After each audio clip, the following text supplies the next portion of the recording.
conversando este programa del día de hoy, La Voz de los que Sobran. Cuando es viernes, nuestro cuerpo lo sabe, aunque ya es como un loop, ¿no? Todos los viernes son iguales, y todos los sábados y todos los domingos. No hay mucho que hacer, la verdad, pero estamos comenzando este programa y sabemos que es viernes igual, y eso igual tiene un ánimo especial. Hoy día vamos a tener, de hecho, una entrevista muy particular. Conversé con un modelo. No es Pato Laguna, no. ¿No es Daniel Stingo? No es Daniel Stingo ni Mauricio Jürgensen, no. Yo sé que por fuera usted puede creer que son modelos, pero no. Es el modelo neoliberal. Una cara bonita y un cuerpo perfecto. Tú le haces una pregunta también, no te vengas a hacer el tonto. Ah, sí, oye, sí. Porque ayer me mandaste a propósito, Daniel, buen día, bienvenido. Hola. Porque ayer me mandaste ¿estaban dando intruso o lo viste en YouTube? No. Alguien hace tiempo me lo mandó y yo estaba ayer, porque a veces yo me meto al celular a borrar fotos. Sí, pues si uno le pasa, hoy me pasa lo mismo. Ya. Sí, heavy. Mi señora me reta porque me dice, pero tú tienes conectado que del WhatsApp se va directamente, le tenés que sacar eso, ya, le tenía una pelea. Entonces estaba tratando de borrar cosas, porque y encontraste ese video que te lo habían mandado. Y encontré esta foto. ¡Qué divertido! Y te la mandé. ¡Ay, qué chistoso! Tú comentando algo mío. Sí, qué gracioso. Y debo haber estado prestándote ropa porque el panel en general le prestaba ropa a Patricia Maldonado. Le tenía más miedo que los ejecutivos de Mega, que era lo que decía esa fotografía. Sí. Y siempre hablaban bien de ella. Bueno, ahora les dio trabajo a Cata Pulido y Claudia Schmidt. ¿Ves? Me imagino. Les devolvió la mano. Tienes por qué. Yo era la única que me atrevía a hablar no bien. Por decirlo de alguna manera. Ahí está. Pero sí, qué gracioso. Me dio mucha risa cuando lo vi y dije, mira, lo estarán repitiendo. ¿Cómo tanto? Porque ya como que no viene al caso hablar de eso, digamos. No. Era un recuerdo. ¿Y nuestro compañero Mauricio Jürgensen? Estaba mudando a los niños. No. No, se estaba lavando el pelo y como tiene mucho pelo se demora más. Ahí está, po. Bueno, ayer estuve con él, Oye, sí, vi una foto. Tuvimos que hacer un trabajo teníamos que hacer un trabajo sí o sí, y la única manera fue lograrlo. Claro, era una cosa técnica, tuve que ir. No, pero bien. Pero sí, estuvimos ahí muy poquito, un ratito muy chiquitito, y que lata eso que uno no se puede abrazar, cuando ves gente que no ves hace tanto tiempo, y yo soy súper toquetona en el sentido de que soy como de piel, cariñosa, sí, ¿cachai? Y como que me daban ganas como de decir, hola amigo, y no se podía. Tanto tiempo, y no se podía. Bueno, cosas que suceden, pero que a todos les pasa, ¿no? Tenemos que guardar la distancia social y etcétera. Así que hicimos algunos dicen que con esta pandemia va a cambiar la forma de saludarse de la gente. Bueno, debería, ¿no? Yo no sé si será tan así. Es que lo que pasa es que, mira, lo que yo he leído, porque me he estado instruyendo lo que más puedo desde el punto de vista de una persona que más bien se ha dedicado a las humanidades y no a la ciencia. Claro. Sí, lo que yo he visto es que esto puede ser, esta pandemia, este virus, esta cepa de este virus, de este coronavirus, es el que nos afectó ahora. Pero si nosotros no cambiamos nuestra forma de vivir, la forma en que nos relacionamos con el medio ambiente, con los animales, los lugares que utilizamos, puede que venga otra pandemia en otro momento, que sea incluso peor o menos fuerte, pero que quizás para siempre tengamos que cambiar nuestra forma de relacionarnos, de saludarnos, o de no tocarnos, más bien, ¿no? Hola Mauricio, bienvenido. Hola, buen día, disculpen la demora, ¿cómo están? Saludos a todos y todas las que nos están viendo. Estaba justamente contando que ayer habíamos tenido que vernos por unos segundillos, por una cosa técnica que no fue posible de otra manera, y que es heavy no poder tocarse, como que uno es loco eso, tanto tiempo que uno no se ve, no está junto y tienes que guardar distancia, tienes que... Demasiado caro. Sí, qué loco. Informalidad, así como hola, como de lejos, ni siquiera. Como de lejos, claro, hola, ¿cómo estás? Y como que uno... Y te alcancé a escuchar lo último que decías, como claro, en realidad puede ser un poco ingenuo de parte de cualquiera pensar que en algún momento vamos a volver a la dinámica de antes. uno ha visto ejemplos brutales que han pasado en Australia, por ejemplo, donde tuvieron que revertir todo porque salieron a la calle y se les dispararon los números inmediatamente. Claro. Y yo temo por eso en Chile, digamos, porque en el fondo hay una ansiedad muy grande, que también es razonable, convengamos, de poder volver a cierta normalidad, a salir del confinamiento, a poder salir a la calle, juntarte, hacer algo. Yo creo que es razonable. Claro. Aparte eso, eventualmente, no sé, coincidiría para los más optimistas cerca de las fiestas patrias, qué sé yo, probablemente alguien está sacando ese cálculo, ¿no? Sí. Pero eso puede terminar siendo súper complejo en 2 o 3 semanas después. O sea, pues, si nos volvemos locos en septiembre, puede que octubre sea brutal, que como lo decía en algún momento, ¿te acuerdas, Basicalupe? Como podemos no tener primavera siquiera. Entonces, es súper complejo. Yo creo que, o sea, si algo hemos aprendido, es que no tenemos que sacar ningún cálculo. Yo creo que todos los cálculos que teníamos, bueno, ni hablar de los cálculos de la autoridad, pero hablemos de los cálculos de la gente común y corriente. Los cálculos que sacábamos al comienzo, en marzo, ¿se acuerdan que nosotros decíamos? Sí, julio, agosto, será, claro, agosto, máximo. Septiembre era de loco, está exagerando septiembre. Pero mira, estamos en esto, julio ya está, agosto yo entiendo que también ya está, septiembre pareciera que también va a ser un mes de harto encierro, y probablemente lo que venga después, como dices tú, Ale, es que claro, vamos a tener que acostumbrarnos a vivir una realidad más distante. Hay muchos que han explorado el tema del teletrabajo. A mí ese tema entre que me entusiasma y me preocupa a la vez, ¿no? Como sí. La idea de que muchos empleadores digan realmente qué sentido tiene estar pagando un arriendo, tener una empresa, no sé, gastar en movilización u otras cosas, y eventualmente las empresas, algunas pueden trabajar remotamente. Eso puede ser bueno, puede ser calidad de vida también, pero en algunos casos también puede ser objeto de cierto abuso, de estar dependiendo excesivamente del computador o de la casa, estar encerrado. No sé, creo que vamos a enfrentar una nueva forma de relacionarnos y de trabajar, que va a ser súper desafiante, muy compleja. El tema es que, poniéndonos contingentes, claro, ese futuro, por lo pronto, los 2 años que siguen vienen de la mano de gente que ha sido tan incompetente como la que ya sabemos, ¿no? Entonces eso es lo que a uno le preocupa. A mí por lo menos eso me preocupa. Sí. Yo entiendo que el presidente tenga que terminar su gobierno, pero nadie me va a convencer de que sabe gobernar, digamos. Entonces esa idea es compleja, porque los escenarios que vienen, cada escenario que venga requiere criterio, buena mano, escuchar, oreja, y uno ve que todo aquello no ha existido en lo inmediato, en el gobierno que tenemos, lamentablemente. Oye, así es. Yo, de hecho, bueno, sé que ya hay algunos planes de desconfinamiento, así se les llama. Bueno, comenzó con... A partir de hoy día en Los Ríos y en Coyhaique. A Los Ríos y en Aysén, ¿no es cierto? Ayer lo conversamos nosotros con Michel Delerve. Que hay que tener mucho cuidado con el lenguaje que utilicemos, porque sí, comenzó esta especie de desconfinamiento. Hay que tener cuidado con lo que suceda con los trabajadores públicos, que son los primeros que se les está diciendo que tienen que empezar a volver a este desconfinamiento. Claro. Lo importante es que ojalá, y eso me están diciendo que parece que por fin, no sé si tiene que ver con todas estas derrotas, que podríamos llamarlo así, ¿no es cierto?, del gobierno central, incluso de que haya personas de su propio lado, digamos, de su propio sector, efectivamente, que no están a favor de lo que el gobierno propone en muchas ocasiones. Al parecer se está empezando a escuchar por fin un poco a los expertos, al menos en transporte, por ejemplo, que es una de las cosas, la movilidad dentro de la ciudad, que ayer lo conversábamos también con Michel Delerve, y que tiene que ver con que moverse en Santiago no puede ser como en otras ciudades que empezaron a moverse en bicicleta o caminando. Santiago no es una ciudad caminable.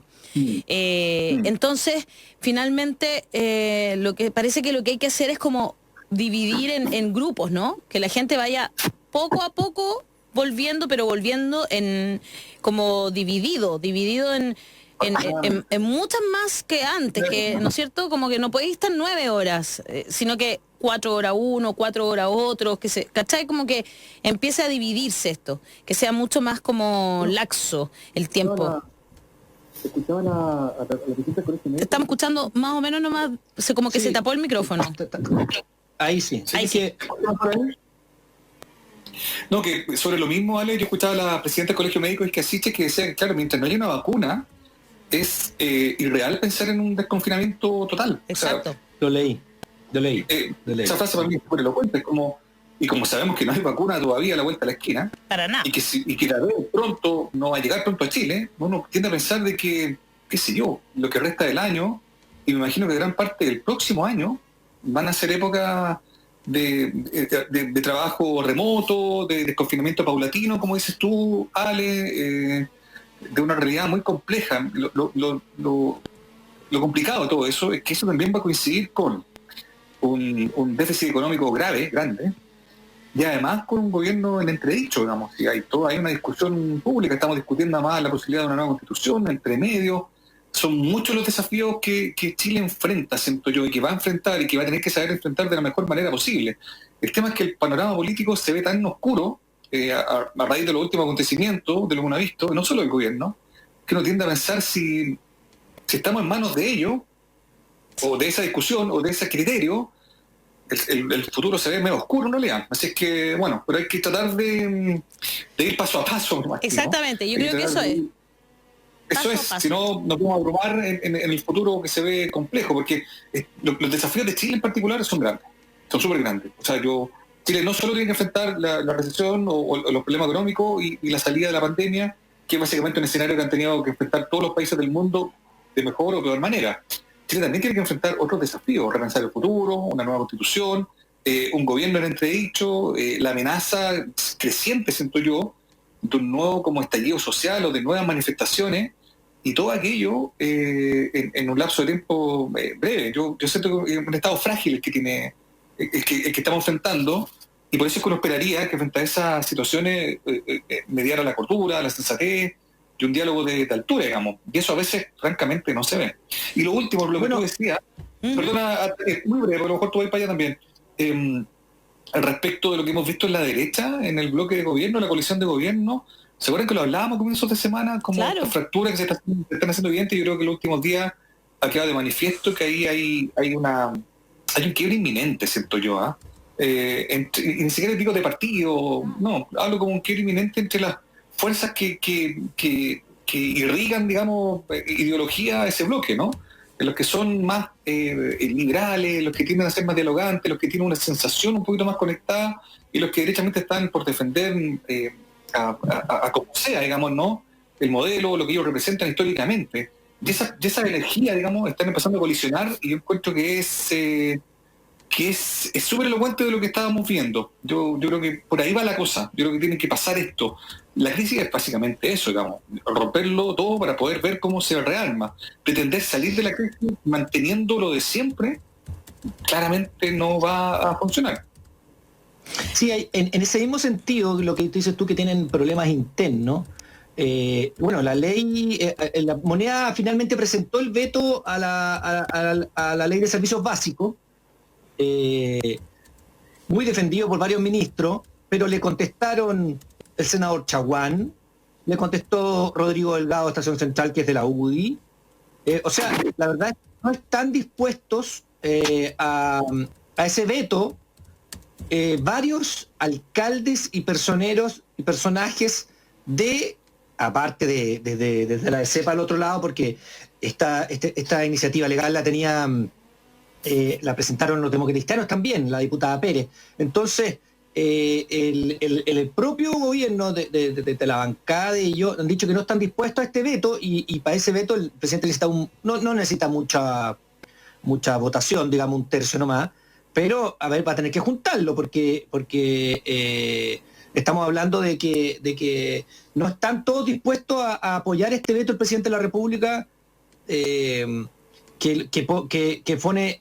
Además, los argumentos, no sé si escucharon ustedes al ministro decir que eso me parece muy interesante. Estamos hablando de, para que la gente lo tenga súper claro, el veto que puso el presidente de la República a la ley que no permite la suspensión de los servicios básicos durante la pandemia. No que diga que usted no tiene que pagar, no.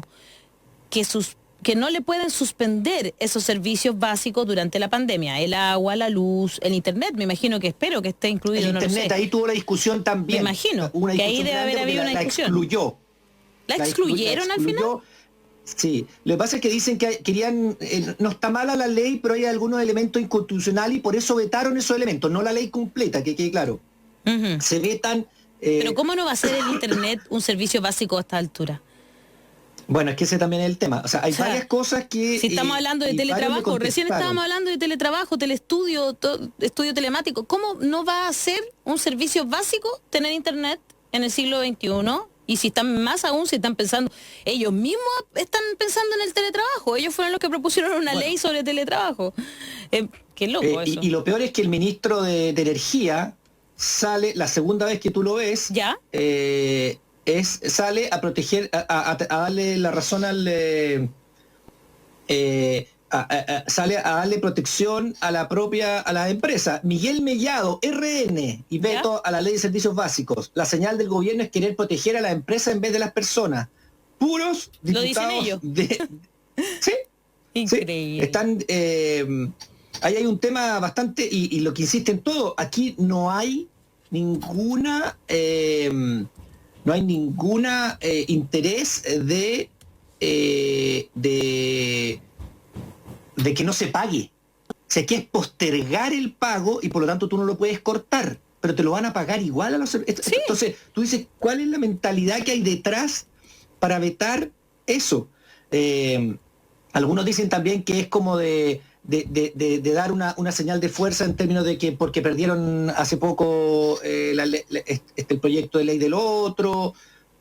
No, mira, la verdad es que es bien discutible porque obviamente que había varias leyes que estaban en carpeta, ¿no? ¿Ustedes se acuerdan, no? Bueno, la ley del 10% del retiro del 10%, el postnatal, que ahora estamos ahí viendo cómo la letra chica del otro, claro. Esta ley, etcétera. Entonces, un poco en una suerte de empate, queremos meter este veto y que lo aprueben, pero los propios diputados y senadores de gobierno no están de acuerdo. Ahora, yo creo que no están de acuerdo por dos motivos. Uno, porque algunos legítimamente creen que no corresponde, y otros porque ven que si ellos vetan, la gente los va a mirar y les va a poner en listas. Si ahora hay listas de aquellos que votan y cómo votan. Yo ayer me metía a internet y había unas listas de cómo votó tal y tal y tal. Alison Vivanco, por ejemplo, que es una periodista, hizo una lista de cómo votaron, y tengo aquí los 155, cómo votaron cada uno respecto de la ley del retiro del 10%. Entonces la gente está diciendo, ¿tú cómo votaste? Y dice la circunscripción electoral, dice todo. ¿Cómo votaste?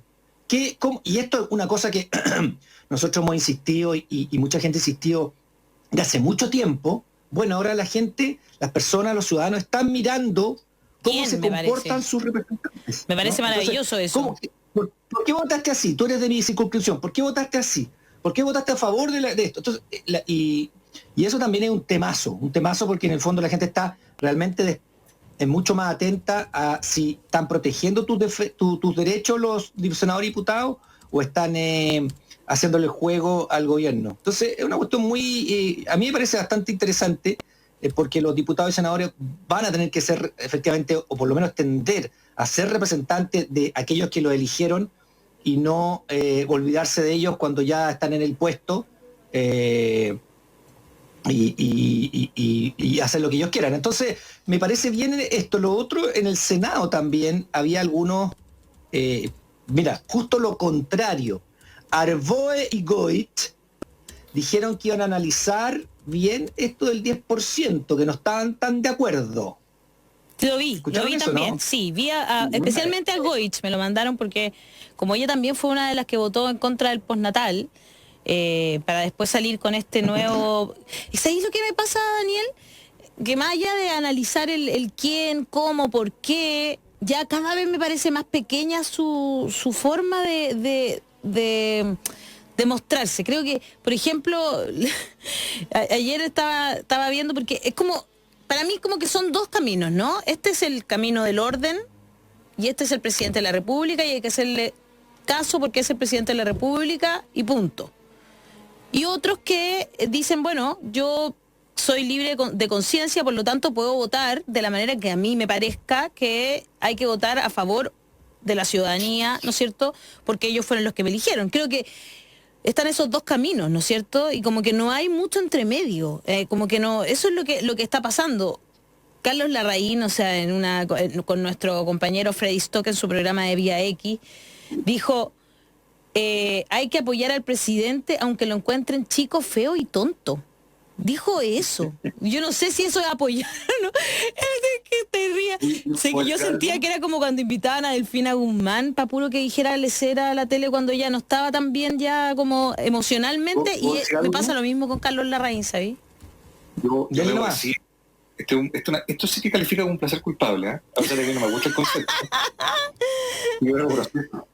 Me escucho demasiado chistoso a Carlos Larraín, representando todo lo que no... Claro. Lo que uno no... En fin, no, pero la forma en que se expresa, bueno, me provoca mucha risa. Y vi esa frase que le dijo a Freddy, y claro, bueno, ahí lo que en el fondo uno se lee ahí es que ahí hay que ser disciplinado y ser leal a las instrucciones del partido y actuar como bloque. Lo que convengamos parece sensato, ¿no? Cuando estaba Michelle Bachelet en el gobierno y habían algunos díscolos que se descolgaban o corrían por cuenta propia, la crítica que se hacía desde la izquierda era la misma, era como cómo no están alineados con el gobierno, cómo torpedean a la misma presidenta. Se hablaba de deslealtad y se levantaban otras banderas para dar cuenta de lo que se interpretaba en ese momento como una traición, como gente que en el fondo le estaba dando la espalda al presidente, que no estaba haciendo, que no estaba actuando alineadamente con las instrucciones del gobierno, digamos, ¿no? Exacto. Ahora, claro, es cierto que uno lo puede ver a conveniencia y decir, ahora, mira, uno celebra a los, comillas, díscolos de derecha porque se conectan más con las ideas que uno piensa que son las que necesita la gente. Ahí hay una ambigüedad, digamos, no seamos francos. Porque también uno podría decir lo mismo. Bueno, sí, pues está bien que estén alineados con la gente, pero ellos son gobierno y tienen que actuar como bloque, digamos. Eso también es parte de la disciplina que uno le exige a alguien que milita en un partido. Si no, ser independiente y corre solo como llanero solitario, bueno, y que te vaya bien, digamos, ¿no? O te podría pasar lo de Sichel, ponte tú, ¿no? Que llegas solo a donde llegaste y después a la hora que tengas que defenderte no hay nadie y saliste, aunque seas el mejor evaluado. Bueno, ¿por qué digo todo esto? Porque siento que igual lo que uno puede deducir de todas esas reflexiones, que en el fondo este es un momento de cambio, esto no es cualquier momento. Entonces aquí es donde hay que reinterpretarlo todo, que lo yo creo, vengo diciendo, y alguna gente también viene pensando hace un rato. Está bien ser disciplinado, pero hay momentos de inflexión, ¿no? Yo hoy día sigo asistiendo a la pelea de la derecha que me tiene como bien entusiasmado, digamos, por las cosas que afloran. Veo la pelea a la mano y de borde, que se pegan unos pencazos, pero feroces a través de la prensa, digamos. Alamán culpa de Borde derechamente de todo lo que ha pasado. No sé si ustedes vieron la carta que envió Pablo Longueira. Sí, la leí ayer. Llamándolos, en el fondo llamándolos a recordar a quienes sirven. Y eso para mí es un tema muy de fondo que yo creo que algunos parlamentarios de derecha también leen con claridad. Yo creo que también les pasa a ellos, a algunos de ellos, y dicen como, ¿dónde estamos nosotros? ¿Para quién estamos trabajando? Si uno mira al gobierno de Piñera, ¿qué es lo que ha hecho la última semana? Hablemos de dos cosas de la última semana. Va a efectivamente poner un veto al proyecto de ley que busca que no se congelen los servicios básicos, bien sabemos, por no pago. Lo va a vetar, ojo, sí, lo va a vetar. O sea, ya además, no entiendo, ¿no? Estaba defendiendo directamente los intereses de la AFP. Si uno mira esas dos grandes luchas que tuvo el gobierno durante esta última semana, ¿qué es lo que puede concluir un chileno o una chilena media? ¿Para quién trabaja el gobierno? ¿A quién está defendiendo? ¿Dónde están puestos sus esfuerzos durante los últimos 7 días? En los beneficios de la ciudadanía, que eventualmente pueden tener liquidez y sacan un 10% de su ahorro, siendo una medida que a mí no me gusta, y lo hemos hablado claramente, pero bueno, es una medida que en el fondo beneficia a la gente, ¿para qué andan con cosas? Y dos, que no te corten la luz porque no la pudiste pagar, también es una medida que beneficia a la gente. Por supuesto. Pero ¿dónde está el gobierno? ¿De qué lado está? ¿Está defendiendo las medidas que podrían apoyar a la gente o está defendiendo la AFP o las empresas de servicios básicos que podrían, comillas, verse afectadas con esto? Uno ve que están en el segundo lugar, está apoyando, está poniendo sus esfuerzos en defender esa causa. Entonces, no nos vengan a decir, porque la gente no se lo va a creer ya, claro, de que están haciendo un esfuerzo para que la gente... No, uno ve que el esfuerzo está puesto allá. Esto no es un tema de comunicación, no es un tema de haberlo dicho mal o bien, esto no es un tema de muñeca política o no, este es un tema de convicciones. Y la gente ve que las convicciones del gobierno, lamentablemente, para no ser majadero y no calificarlo de ninguna manera, lamentablemente están puestas al otro lado de la vereda. Entonces, yo de verdad siento que eso, cuando veo a una Marcela Sabat, a Fuenzalida, a otros que de repente dicen como, oye, chuta, no, tú me vayas a perdonar, yo soy militante RN y yo soy de derecha, yo me siento un gallo de derecha, yo me siento una mujer de derecha, ¿qué problema hay? Uno lo puede entender, No me pidas que defiende cosas de izquierda porque no pienso como la izquierda, pienso como la derecha. Pero tengo una mentalidad que me hace entender que hay ciertas situaciones, ciertas discusiones que por sentido común, por último por estrategia, por último por imagen pública, o sea, ya en el último de los argumentos, pégate para el lado de la gente. No se trata de ser populista, no se trata de ser reactivo a las redes sociales, como decía hoy día el rector Peña, totalmente desfasado de tiempo una vez más, creyendo que todo lo que está pasando tiene que ver con reaccionar al populismo, a la voz de la gente. ¿Me puede aclarar? Porque Peña ya es un chiste. Entonces, ¿qué es lo que decía el rector Peña en esta oportunidad? Voy a sacar básicamente lo que dice el polerón. es que todo lo que está pasando, como la reacción del mundo político, está muy supeditada a la opinión manifestada en redes sociales, que evidentemente a juicio del señor Peña es una opinión que no es reflexiva, que está infundada y que lo que busca es, qué sé yo... Son pulsiones juveniles, pues son pulsiones juveniles. Claro, así lo llamó él, pulsiones juveniles. Las redes sociales también están articuladas y manipuladas por muchos de estos medios tradicionales o fuerzas tradicionales que él mismo señala como que son las que deberían imponerse con más fuerza ahora en virtud de, ojo, su conclusión es bien dramática, en virtud del régimen, en virtud de la estabilidad democrática. Se asustó el señor Peña con que la gente esté opinando o que hayan políticos que estén poniendo una orejita más, no en las redes sociales, sino que en la calle, la sensibilidad. Digo, de aquí termino para no dar la lata como costumbre, perdón chiquillo. Nunca das la lata, eres muy preclaro. ¿Cómo dices eso?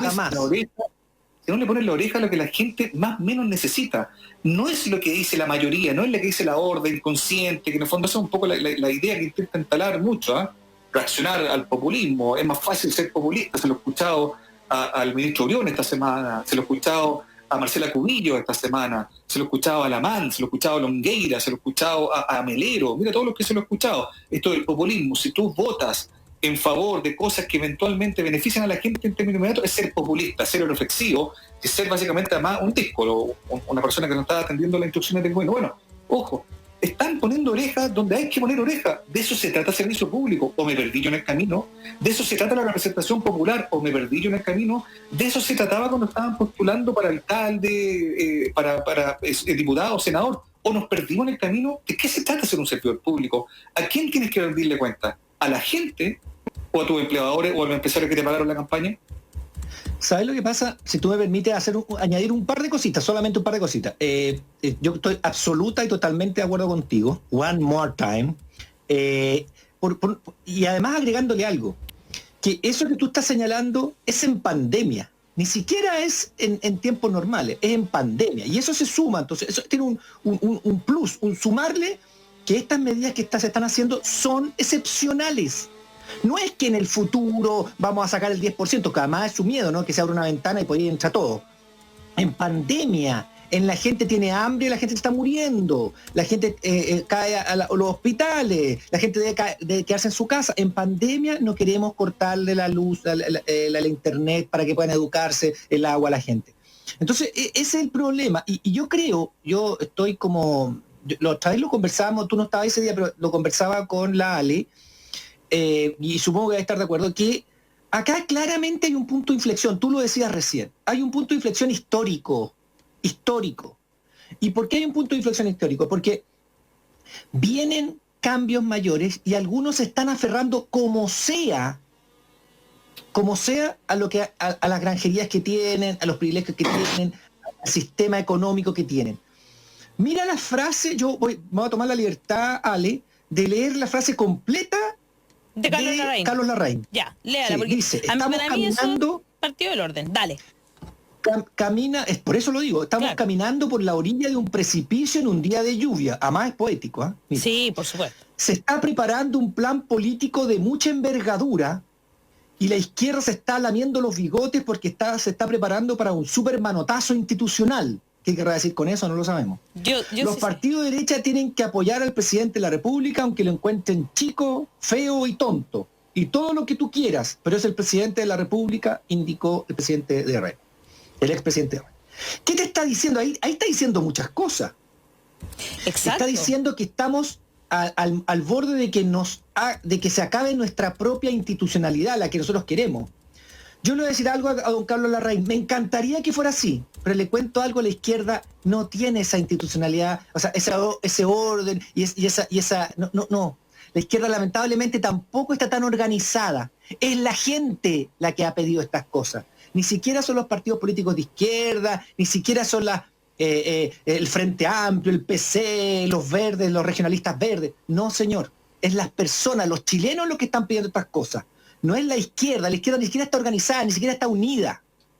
Usted lo que tiene miedo es que las personas al final del día sean las que tomen el poder y la democracia sí se convierta en un gobierno para el pueblo, del pueblo y por el pueblo. Ay, qué bonito eso. Sí, pues eso lo... Sí, eso es. Entonces, aquí no hay que la izquierda, me encantaría que estuviera más organizada, me encantaría que tuvieran un plan político a futuro. No existe eso, y se lo digo yo que los conozco.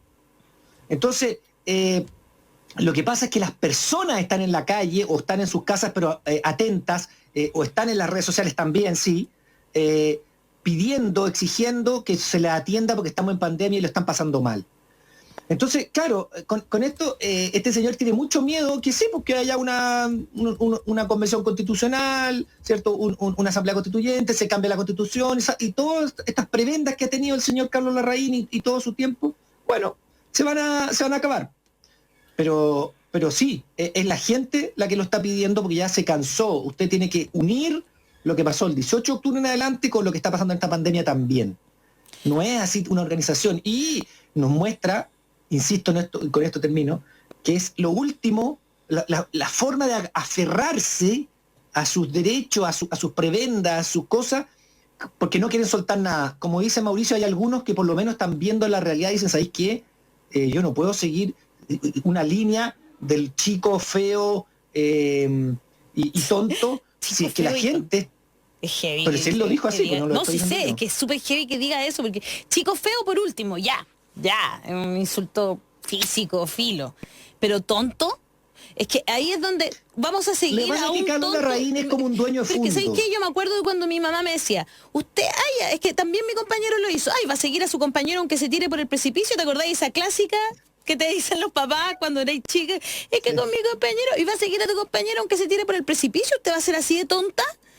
Entonces era como, es como lo mismo, o sea, tenemos un presidente, ya, lo elegimos, sí, pero no podemos equivocar, no se habrá equivocado mucha gente, porque yo creo que hay varios que están arrepentidos de lo que hicieron, pero escúchame, pero de verdad, es que a mí aquí yo quiero ser súper honesta, lo que me molesta de esto y lo que de verdad me molesta hoy día, se cumplen ¿cuántos años de Chacarilla?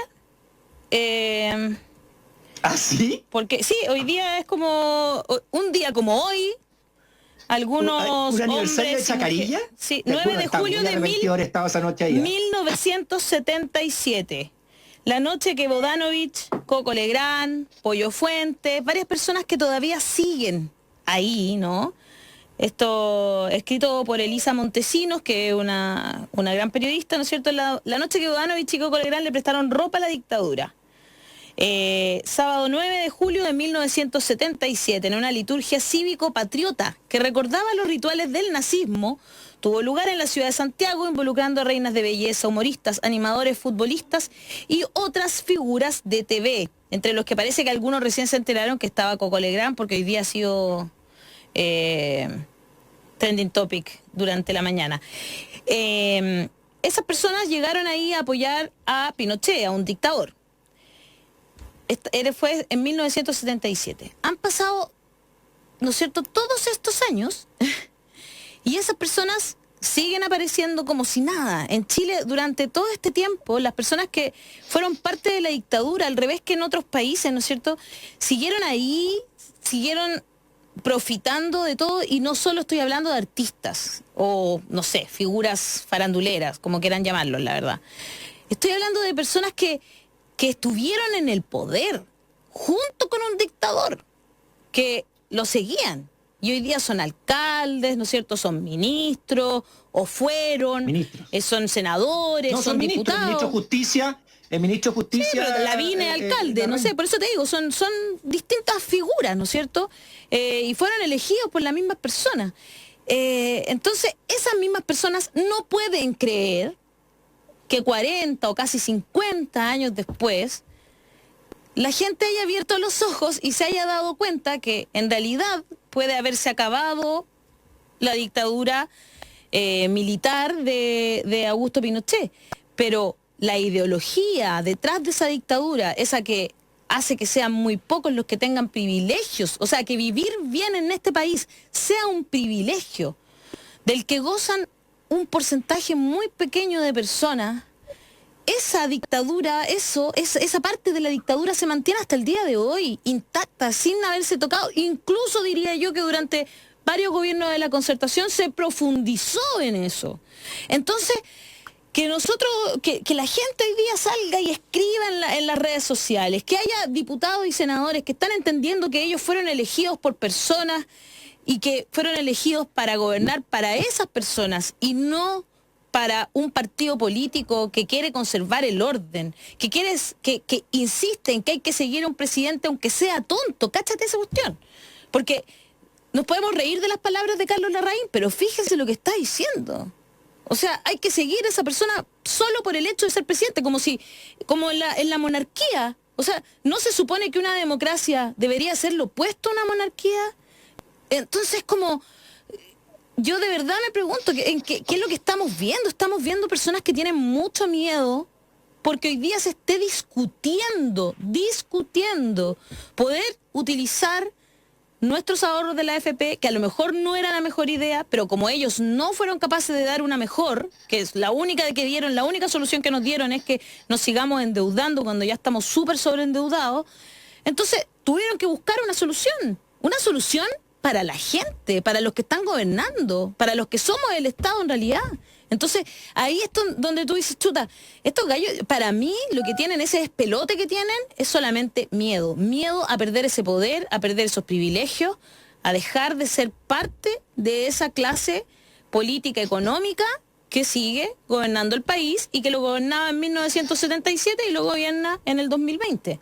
Eso es ese miedo nomás, y por eso los vemos dar vuelta en círculo, traicionarse, decir me voy a salir de la bancada. Oye, eso de Forde les dijo eso, ¿cachaste eso? De Forde ¿No? dijo ¿Qué que le si dijo? se ¿Qué le retiraban respondió? de la bancada. No, les dijo que lamentablemente si alguien se retira de la bancada, se retira del partido. Eso le dijo Mario Desbordes. Así que van a tener que pensarlo estos tres chiquillos, porque en el fondo Desbordes le dijo, no se puede un diputado retirar de la bancada si no se retira del partido. Así que vamos a ver cómo reaccionan estos... No, sí, la cuestión no es tan fácil. No, pues no es tan fácil. No es como las pataletas de cabro chico porque fui financiado por Mate, ¿no? No, claro. Y retirarme... mire, señor, que me pagó la campaña. Por lo menos yo me retiré de la bancada. No, señor. O se retira del partido completo o... Dale, Mauricio. Dale. Una pequeña cosa, que en el fondo, a ver, a raíz de lo que hablábamos, de la actuación del gobierno en la crisis y en los últimos días, ¿no? ¿Dónde han estado sus intereses, su esfuerzo, su énfasis, su acento, ¿no? Yo quiero partir de la base, para ponerle sensatez un poco al juicio, de que yo no creo que sea gente que llega al gobierno con una agenda de maldad, con la intención de destruir el país o de adueñarse de todo. A mí el discurso totalitario adolescente, claro, me estoy poniendo más viejo, como que siento que no, hasta por ahí nomás, ¿no? A mí por lo menos no. Yo creo que es gente instruida, con poca calle, con alto estudio, con alto privilegio, que llega porque cree que la forma en que ellos lo hacen, la cosa va a funcionar y vaya a saber uno qué más. Creen tener un acento social que lamentablemente en la práctica queda claro que no es tal. Creen tener un perfil popular, como dice la UDI, por ejemplo, UDI popular, creen tener un perfil popular, pero que en la práctica está bien desconectado de lo que es realmente ser popular. Pero bueno, llegan ahí con sus intenciones. No sé si son las mejores intenciones, que llegan con las intenciones plausibles para lo que ellos son. Pero, y que cada vez que uno levanta una crítica respecto de su actuar, lo que uno escucha de vuelta es se nos cuestiona de manera frívola, se nos hace ver de una manera caricaturesca, se nos instala como los defensores de un modelo, se nos señala como los guardianes de los poderosos, se nos ubica como, qué sé yo, la bancada política de los empresarios del país. A raíz de lo que estamos viendo, ¿Qué otra cosa podría pensar la gente? Exacto. O sea, Exacto, es que eso es. no hablemos de maldad. Si yo, es que si yo no lo he tratado de malos, yo digo que ellos mantienen su privilegio porque ellos creen que está bien. Ese es el orden que hay que seguir. Claro. No estoy diciendo que lo digas tú, vale, no. Claro. Solo quiero poner también énfasis porque convengamos que cuando uno hace la anticrítica se suben algunos por el chorro, más encendidos. Claro, Piñera el demonio. Yo, francamente, para ese tipo de caricaturas de cabros chicos, yo por lo menos no estoy disponible, ¿no? Y no quiero ser cara de gente que critica con ese nivel de elementalidad, digamos. Pero volviendo atrás. Entonces, cuando uno ve el actuar, si aquí, o sea, veamos cómo están actuando y dónde están los énfasis de la última semana.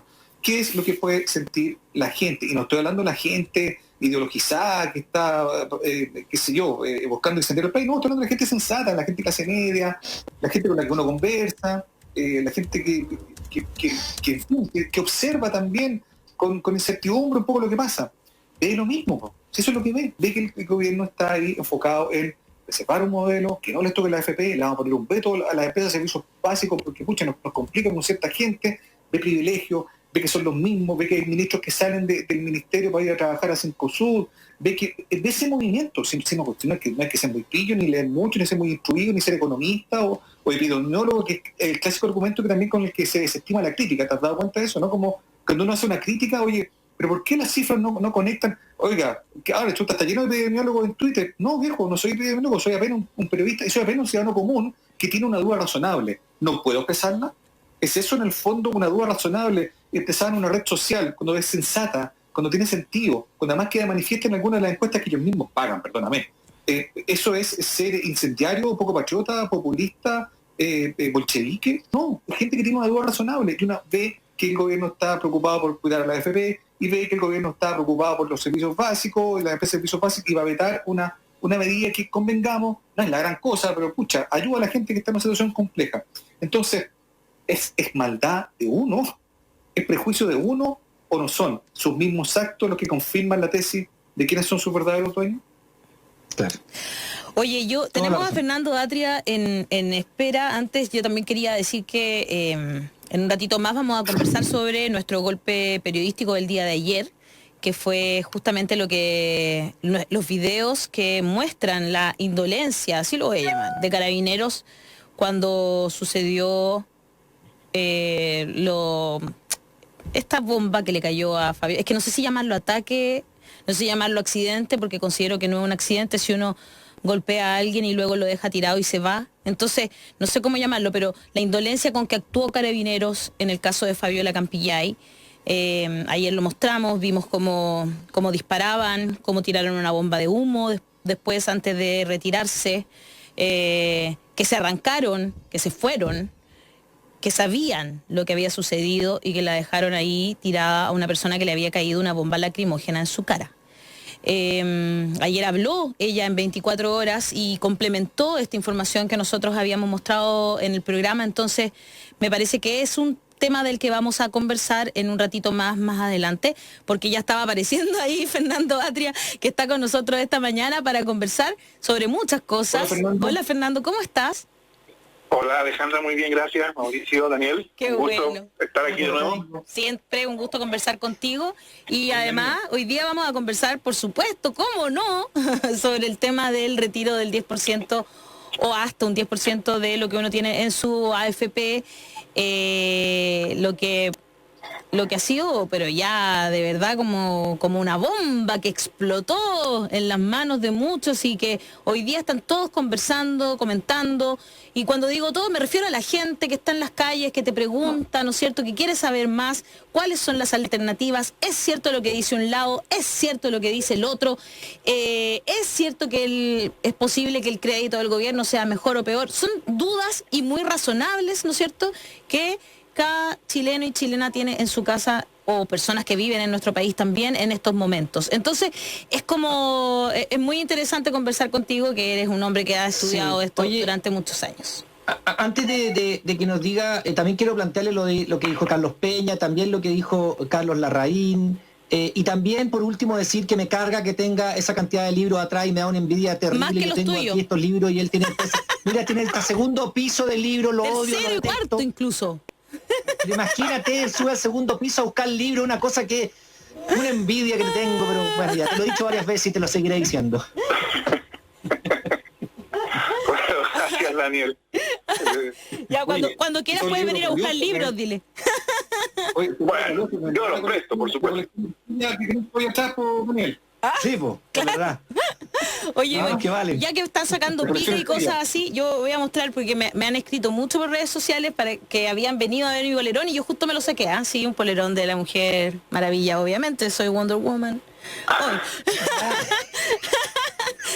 Lo muestro de nuevo, ya. Oye, Fernando, bienvenido a La Voz de los que Sobran, muchas gracias por estar nuevamente con nosotros.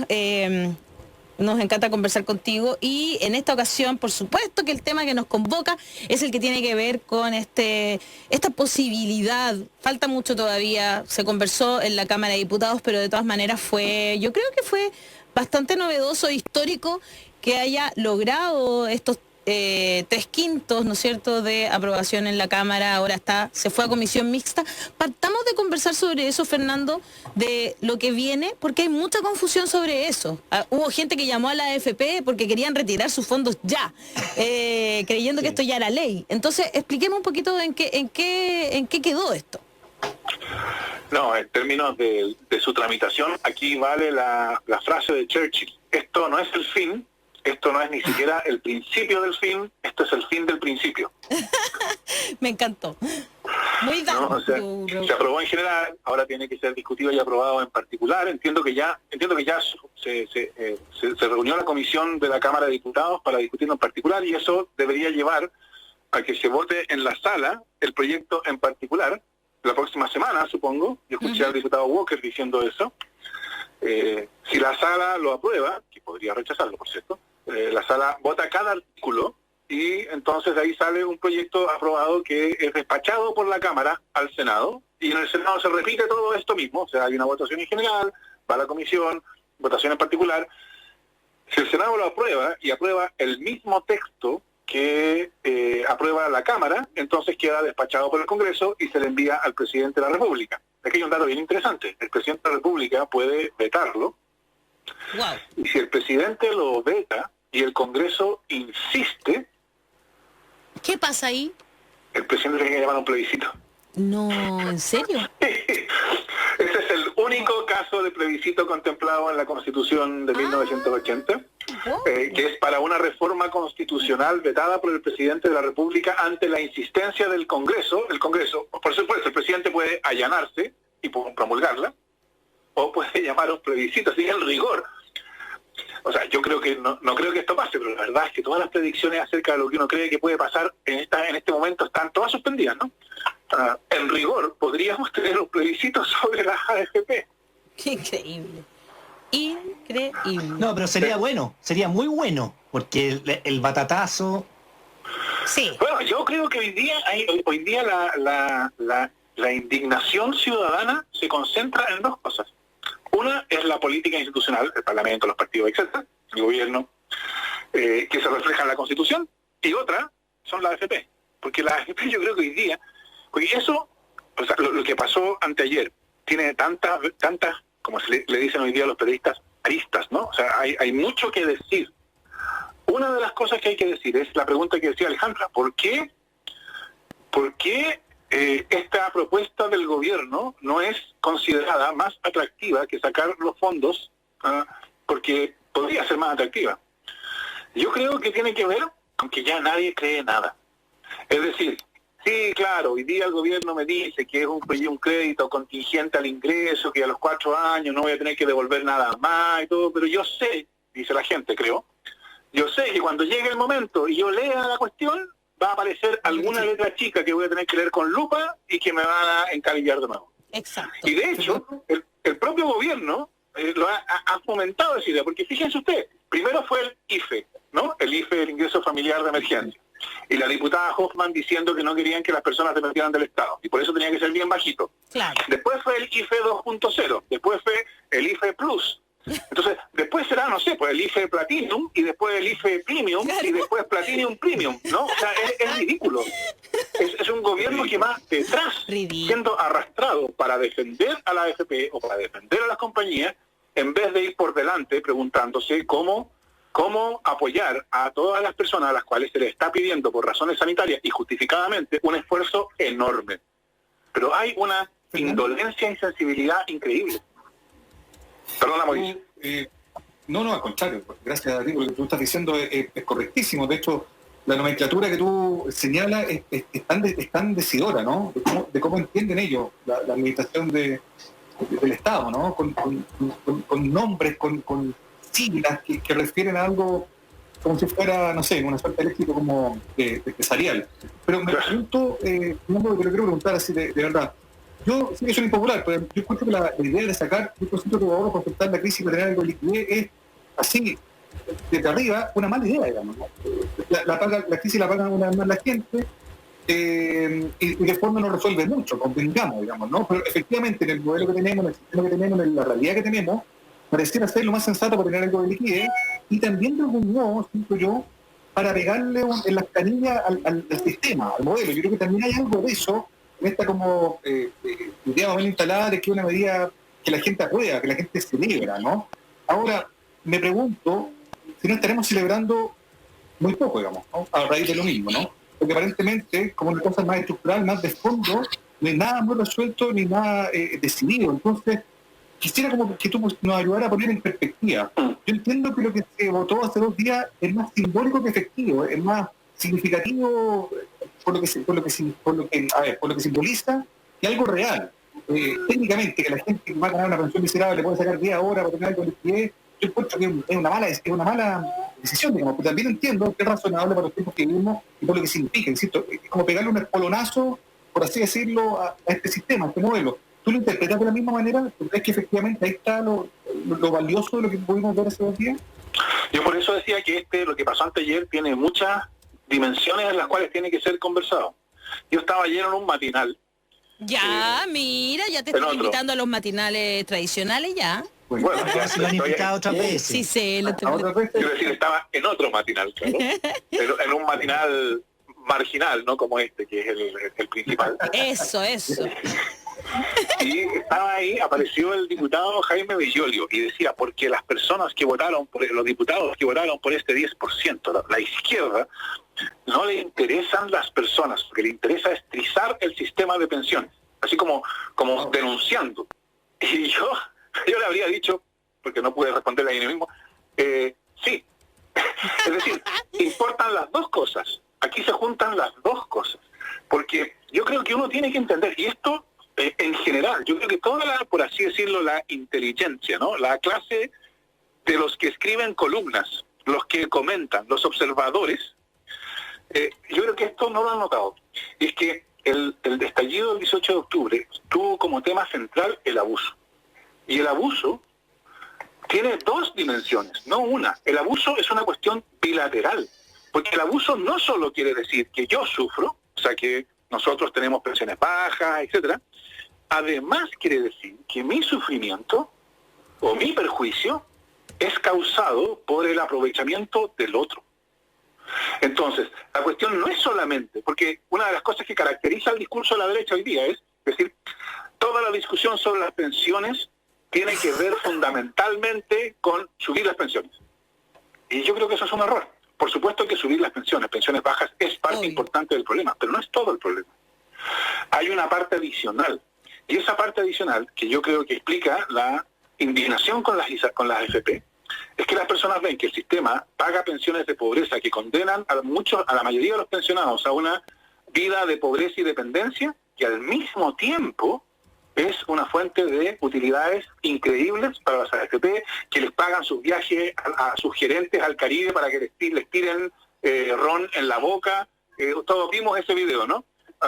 Y para que los directores tengan unos sueldos increíbles. Entonces, esa asimetría, ¿no? Sufrimiento para nosotros, pobreza para nosotros y utilidades increíbles para ellos, yo creo que hace, que explica parte importante de la situación actual. No es solamente un problema, que ya es suficientemente grande, por cierto, de que las pensiones sean bajas. Entonces, la decisión de ayer, yo creo que cumplía, digamos, precisamente apuntaba a las 2 dimensiones. Porque por un lado, en un contexto de desconfianza, en que, claro, por supuesto, para salvar a la AFP, el gobierno va a decir que va a ser como te decía, va a ser un IFE Premium Plus, está bien, y que lo seguirá diciendo, y supongo que va a seguir aumentando la oferta con finalidad de que este proyecto se caiga. Pero por otro lado lo que había era, entonces por un lado, en ese contexto de desconfianza, aquí hay, por así decirlo, algo que nos han dicho todos estos años, es mío, ¿no?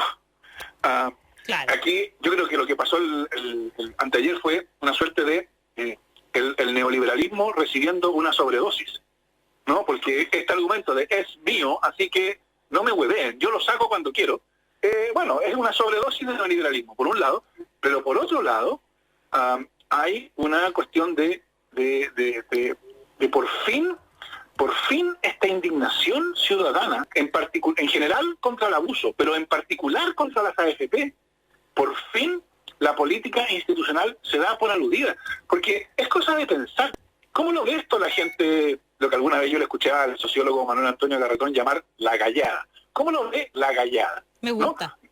Lo ve, o sea, desde casi una década, ¿no? Hemos habido distintas manifestaciones contra la AFP, cientos de miles de personas marchando contra la AFP, ¿no? La AFP como institución despreciada por buena parte de la gallada. ¿Y qué es lo que ha hecho la política institucional? O sea, recuerden lo que estábamos discutiendo antes del 18 de octubre. Partimos discutiendo con un proyecto de este gobierno, aumentar en 4%, en 4 puntos el ahorro individual y que lo administraran las mismas AFP. Después, claro, el ente, por cierto. No, la discusión era cómo iba a ser ese ente. Pero la política nunca se ha tomado, nunca ha sido capaz de ser reflejo de esa indignación ciudadana con las AFP. Entonces yo creo que esta situación de este gozo del martes, en parte se explica porque por fin esta política, que ha sido indolente, indiferente a esta demanda ciudadana, se deja interpelar por ella, ¿no? Y claro, todavía escuchamos, como ustedes mismos lo decían, todo este argumento, que es el argumento al cual nos han tenido acostumbrados por 30 años, que dejarse interpelar por las demandas ciudadanas es populismo, demagogia, irresponsable, etcétera. Que lo genuinamente democrático es escuchar a José de Gregorio, a Nicolás Eizaguirre, a no sé, a los economistas con doctorado. Es en la distorsión completa que ha creado la política binominal, lo que es democrático y responsable es escuchar a los doctorados en economía. Me encantó. Oye, yo tengo una explicación para eso. Tengo una explicación para eso. El modelo neoliberal. Y hoy día vamos a entrevistar al modelo neoliberal.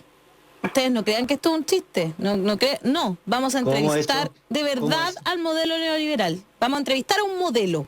No es Pato Laguna, no es Pablo Chilling, no señores. No, es el modelo neoliberal y va a estar con nosotros en un rato más. Piñera. ¿Cómo? Pepe Piñera viene. No viene, no es bajito, feo, ni tonto, como dijo Carlos Larraín. No, este es un modelo, es un modelo, de verdad, de pasarela, obvio. Entonces, lo vamos a entrevistar. Claro que sí. Ya lo vas a ver, ya lo vas a ver. Oye, lo que pasa es que vamos a seguir conversando de la AFP con Fernando Atria, pero a esta hora nosotros tenemos que hacer una pequeñísima pausa, tanto en la radio, la 94.5 FM, como en nuestro canal, el 48.1. Tenemos algunos problemas técnicos hoy, queremos disculparnos por eso, sí. Pero también nos pueden ver a través de tantas plataformas. Recuerden que pueden entrar a radiousach.cl, pueden entrar a la voz de los que sobran.cl, pueden vernos también a través de nuestro Facebook, de nuestro YouTube. YouTube está con un poquito más de problemas, pero los dejamos invitados en todas las otras plataformas a conectarse. Sé que hay mucha gente escuchando la radio, pero si quieren ver la entrevista al modelo van a tener que conectarse a alguna de nuestras redes sociales, y eso, si no, igual lo pueden escuchar porque igual les va a interesar mucho lo que tenga que decir este modelo neoliberal. Vamos a ir a esta pequeña pausa. Fernando se queda conectado con nosotros porque vamos a seguir conversando sobre la AFP y este proyecto de ley. Usted mande sus preguntas para que se la contestemos a la vuelta. ¿Les parece? Vamos a esta pequeña pausa y ya volvemos, y con música también aquí en la 94.5. Los comunistas de la Casa Comuna, soy yo, el modelo neoliberal. Mañana voy a estar conversando con Ale Valle en La Voz de los que Sobran. Espero puedan acompañarme. Les mando un beso.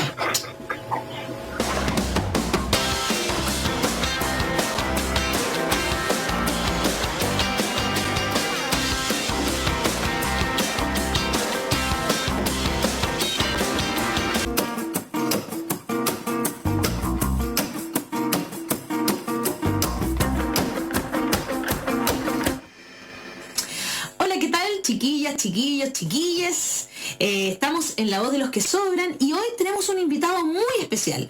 Un invitado al que se le ha criticado mucho, yo diría que sobre todo este último tiempo. Queremos agradecer a la Casa Común porque hoy nos acompaña el mismísimo modelo neoliberal. Por favor, bienvenido, modelo. Hola, ¿qué tal? Sí, soy yo, el modelo neoliberal. Gracias por la invitación. Interesante look, modelo, ¿ah? Sí, bueno, el modelo tiene muchas caras.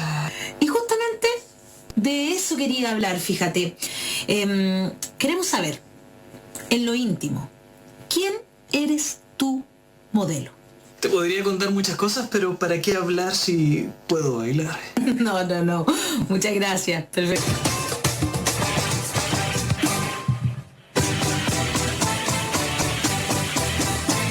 A ver, en el fondo usted propone entonces que el Estado no se meta en nada y que el mercado haga lo que se le antoje. Exactamente. A más empresas, más riquezas. Todo el resto es grasa. Y yo, comadre, tengo 0% grasa del Estado. No es necesario que se exhiba. En este programa no cosificamos ni mujeres ni hombres. No se preocupe. Mejor respóndame, ¿ya? Vamos. ¿Y los derechos sociales? ¿El Estado no debería, por lo menos, garantizarlos para que a nadie le falte? Al contrario, si todo es privado, el mercado se encarga de que todo sea más eficiente. Pero... ¿y el agua? Bueno, la gente siempre va a necesitar agua. Por lo mismo, es un excelente negocio. ¡Cachinga! ¿Y la salud? Privado. ¿Las pensiones? Privatizado, más capital para mis amigos. Pero ¿y si la gente por algún motivo no tiene plata? Entonces, ¿no puede acceder a ningún derecho básico? ¿Una salchicha? Oiga, no me vengan, Bolinar, la perdí. Esto claramente solo beneficia a los dueños de las grandes empresas. Eso es cero eficiente. Pasa que estas personas, además de ser mis mejores amigos, son las que generan trabajo. Pero si a nadie se le ocurre repartir la riqueza, ¿qué pasa? Chile 2020. ¿No deberíamos en realidad estar preocupados por la distribución de la riqueza, la desigualdad, para que realmente ganemos todos y todas? Mira, pequeña, la desigualdad no existe. Eso es un mito que inventó la gente floja para burlarse de la gente rica. ¿Saben qué más? ¡Lléveselo! Sí, que... Ah, no, perdón, no se lo lleve. Lo que pasa es que teníamos una parte aquí programada porque nuestro querido Daniel Stingo, casi se me olvida, oye, te quiere enviar una pregunta, modelo neoliberal. Hola, modelo, ¿cómo estás? Me gustaría saber qué consejo le darías tú a esta crisis. Saludos. Un consejo que yo daría sería endeudar a la gente. No darles beneficios, sino que darles créditos, que después la gente pueda devolver en cómodas cuotas. Win-win situation. Salimos de la crisis y ganamos los bancos. Oye, pero espérame. Si se disparan los precios, medicamentos, alimentos en emergencia, como ha pasado ahora, ¿no sería bueno, por ejemplo, ponerle un máximo a los artículos de primera necesidad para que el mercado no nos perjudique, digo yo? Eso no se puede ni aunque quisiera. No me deja mi amiga la vieja Constitución. No. ¡Stingo! ¡Me caes mal! Ya. Y con estas terribles noticias nos despedimos esperando que pase pronto todo esto. Recuerde, cuídese, quédese en casa y esperemos que por fin se caiga el modelo. Ojalá, junto con el patriarcado, su mejor amigo. Lléveselo, por favor. Ahora sí. ¡El modelo no se toca!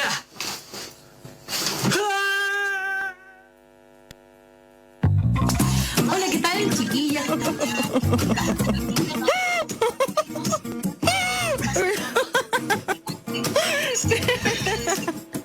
El modelo no se toca, ¿cómo se le ocurre, pues? El modelo no se toca, eso es lo que nos están diciendo. Ahora último. ¿Qué les pareció? Todo bueno, está bueno, ¿no? Oye, la señora le caigo mal, más encima. Más encima te odia. ¿Por qué te odia la vieja Constitución? No entiendo eso. La vieja Constitución. Quizás porque he hablado mal de ella, yo de la vieja Constitución, es verdad. Entonces te odia a Le he ti dicho y a que quería Fernando. cambiarla. Oye, Fernando también, sí, también claro. lo odia. Gracias, Fernando, por este aporte de la Casa Común. Mauricio. Buenísimo el aporte de la Casa Común. Y yo quería como retomar un poco esa idea señalada en el video de que el modelo no se toca.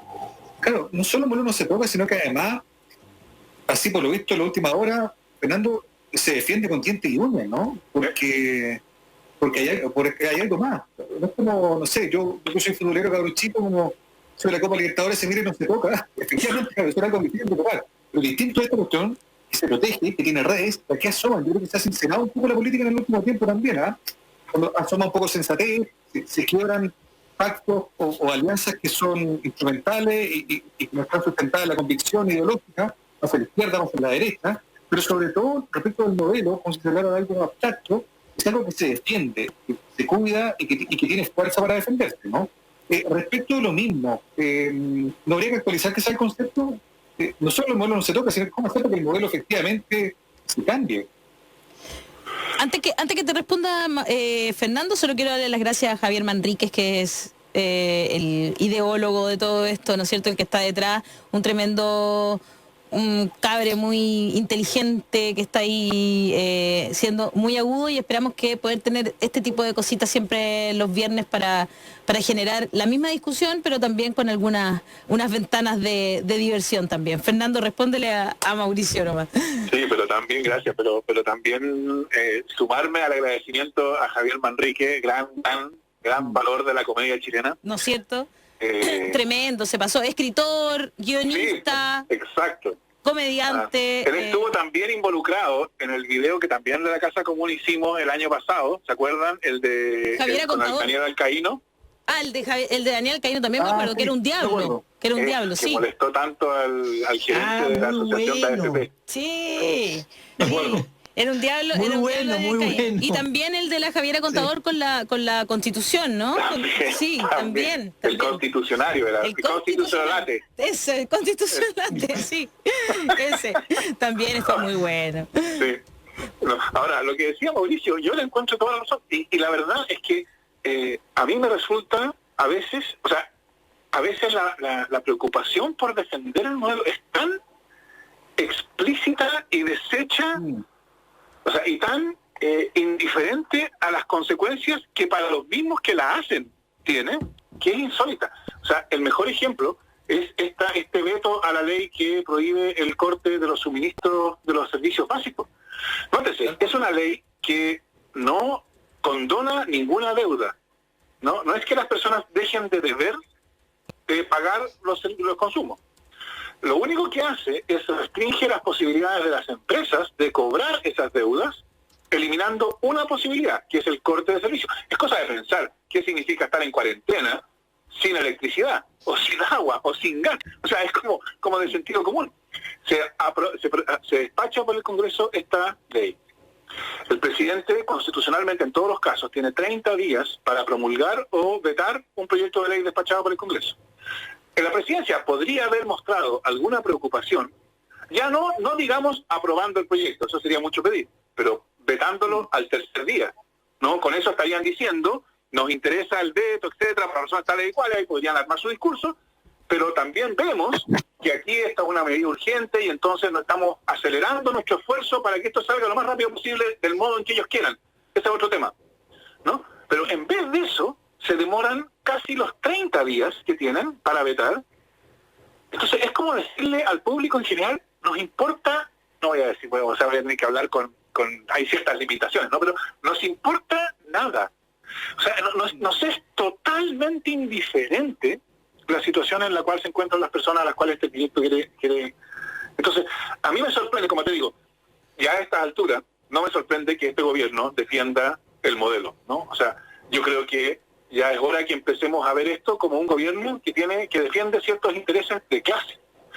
Pero a mí me sorprende, lo que sí me sorprende es que ni siquiera lo hagan con una preocupación, por último, publicitaria, por aparecer en línea con las preocupaciones de la gente. Creo yo que el hecho de que se hayan demorado prácticamente los 30 días de plazo que tenían para vetar este proyecto, le añade a la brutalidad del veto, la brutalidad de la indiferencia, la indolencia. A mí me resulta incomprensible, porque, bueno, O sea, independientemente si lo querían vetar, esa es otra discusión, si el veto es razonable, yo creo que es un error, pero en fin. Pero la indolencia con que lo hicieron es como... ¿qué es lo que ellos pretenden? Fernando, una observación.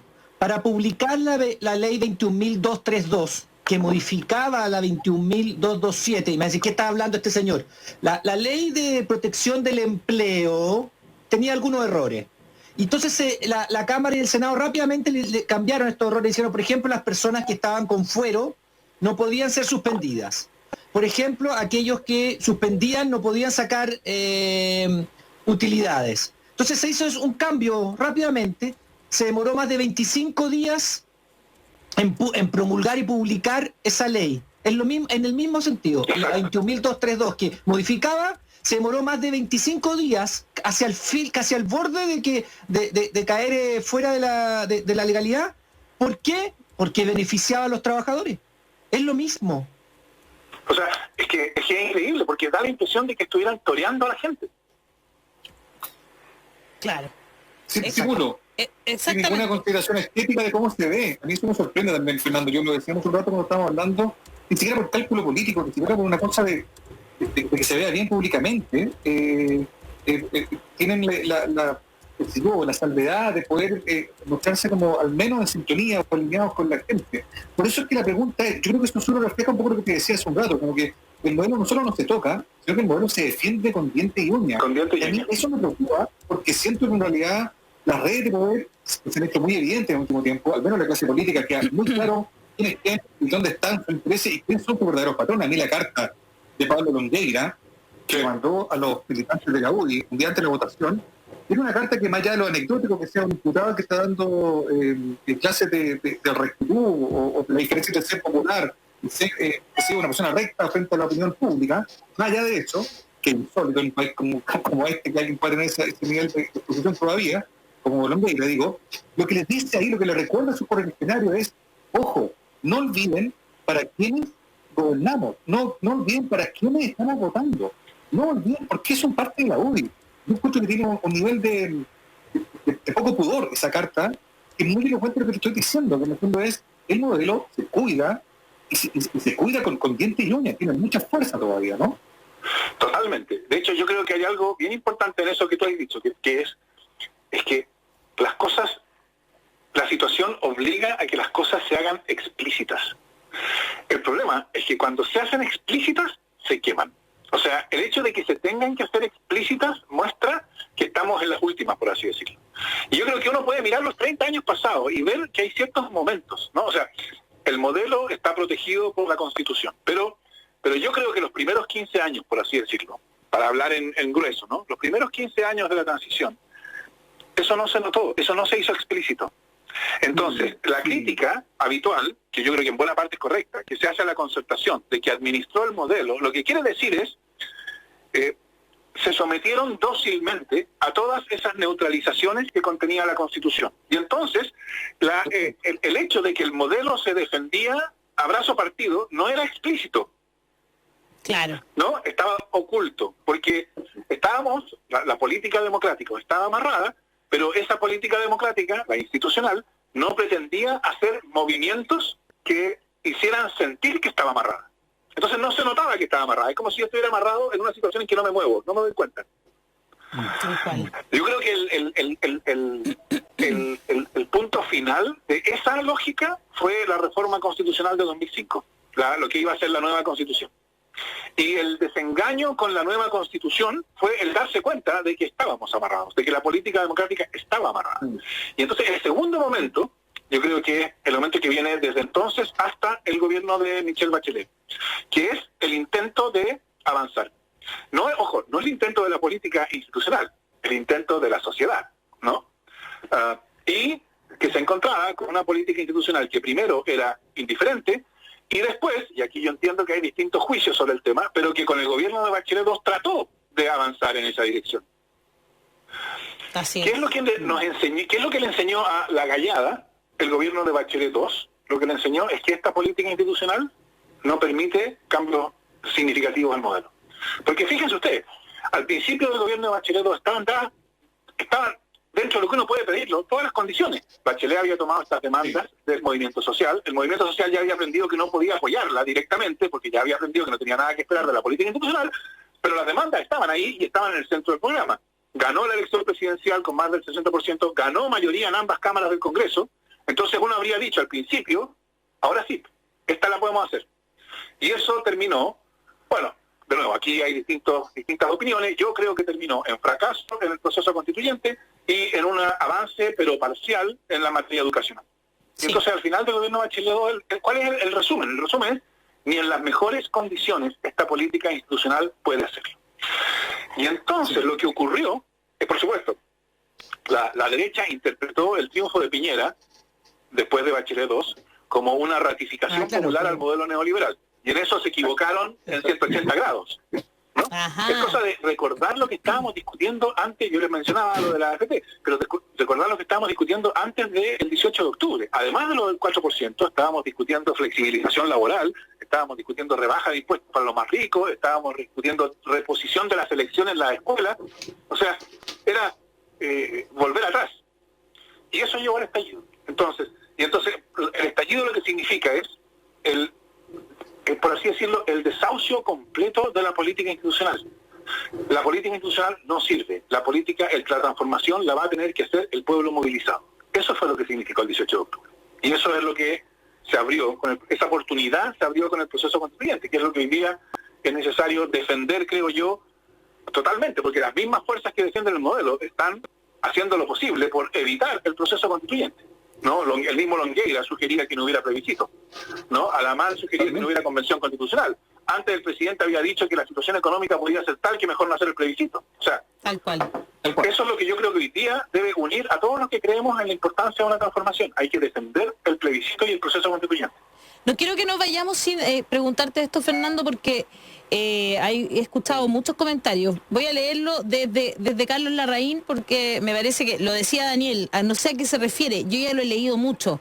Esto de estamos caminando por la orilla de un precipicio en un día de lluvia, se está preparando un plan político de mucha envergadura y la izquierda se está lamiendo los bigotes porque se están preparando para el supermanotazo institucional.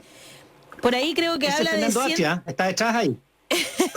Fernando Atria es el que quiere quitarnos el dinero. No, pero en serio, lo he escuchado mucho y yo me río.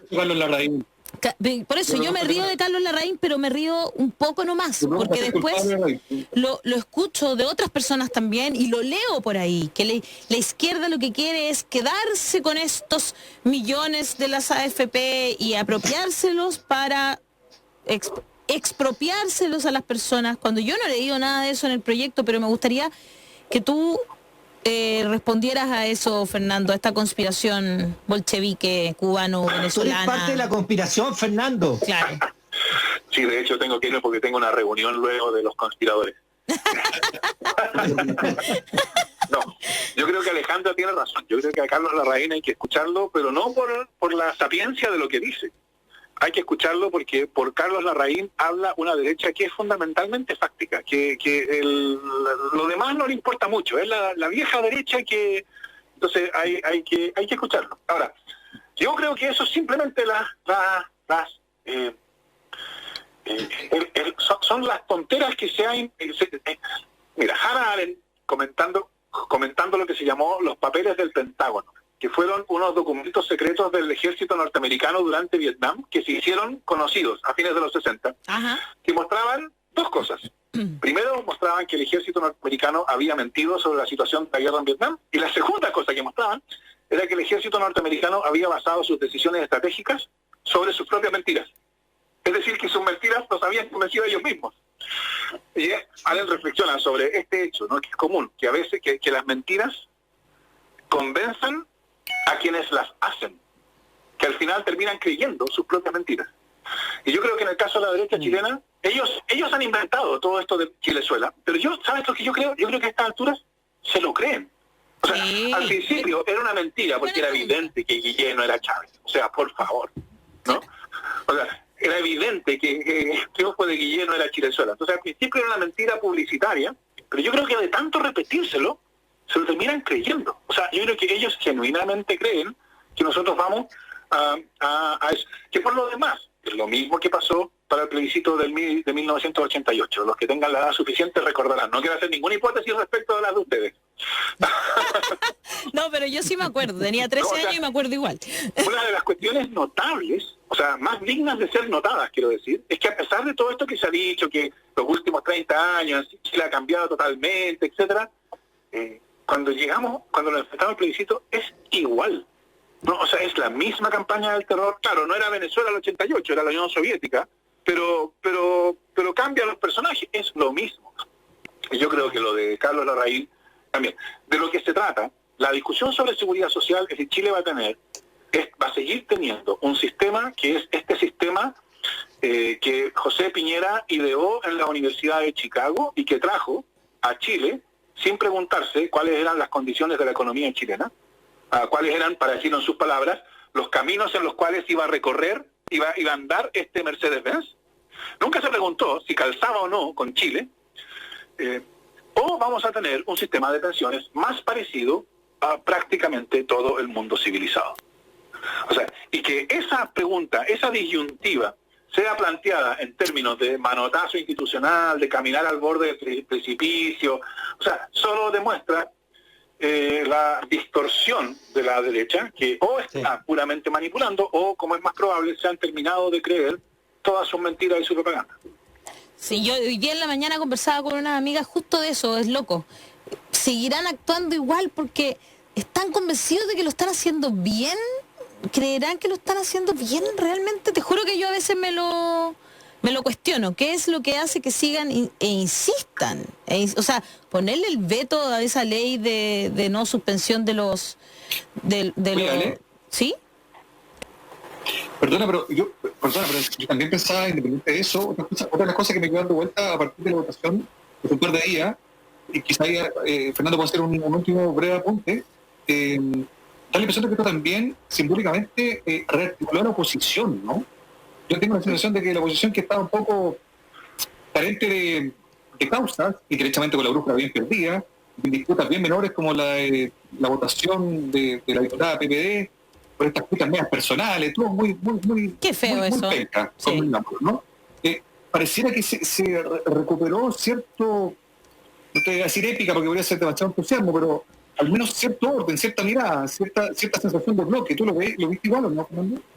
Totalmente, Mauricio. Yo creo que es una cuestión, es una observación súper aguda y que yo creo que es bien interesante para el futuro, porque o sea, la oposición estaba en un estado tan lamentable de que también teniendo mayoría en la Cámara de Diputados, la presidencia de la Cámara de Diputados la tiene la derecha. O sea, era ya metiéndose goles, autogoles, claro. Total. O sea, uno pensaba, ¿cómo es posible que no sean capaces de hablar las cosas?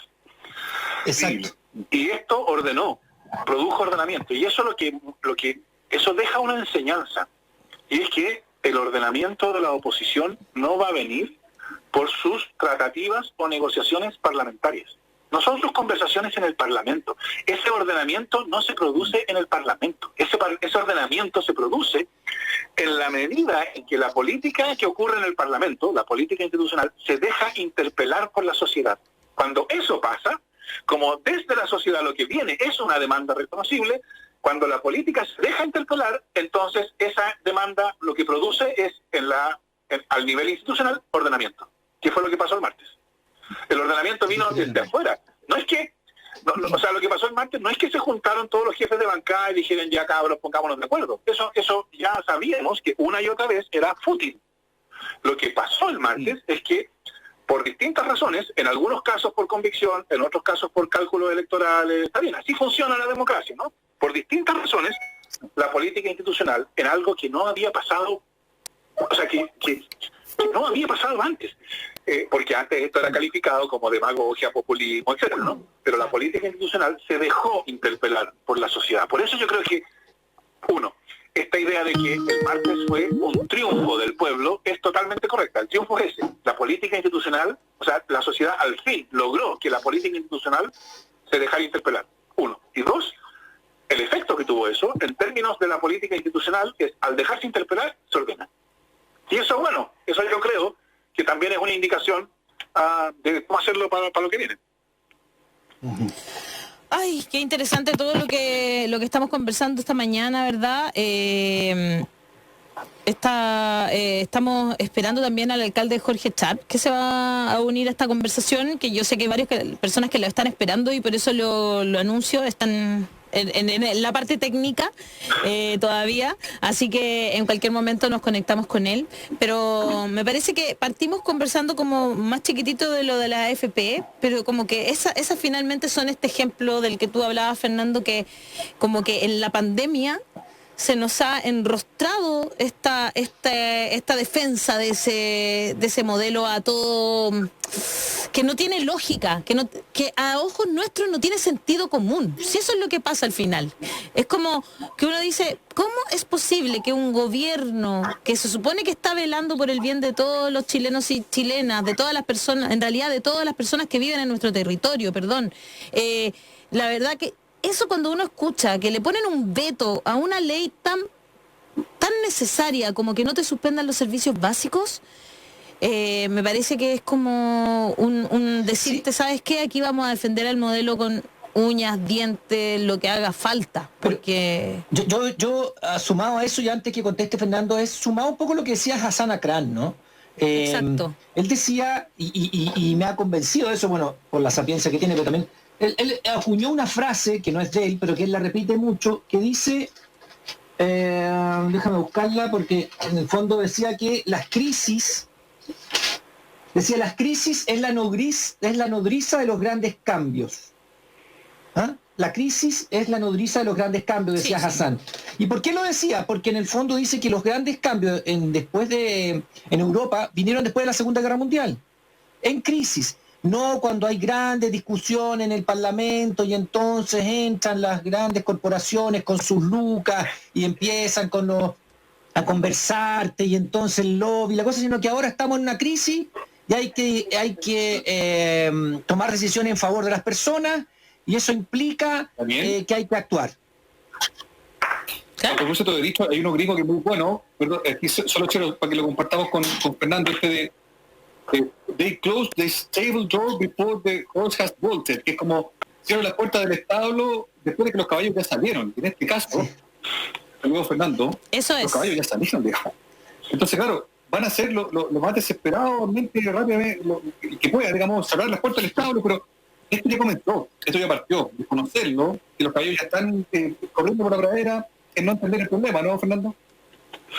Sí, yo estoy de acuerdo con eso. O sea, yo creo que... yo lo dije en alguna columna hace un par de semanas. Yo creo que la Constitución ya está fenecida, ¿no? O sea, que está muerta. No está muerta jurídicamente sigue estando válida y uno lo podrá ir a alegar, uno todavía puede alegar un artículo de la Constitución ante los tribunales y ganar algún recurso de protección con eso, está bien, eso se puede hacer todavía. Pero como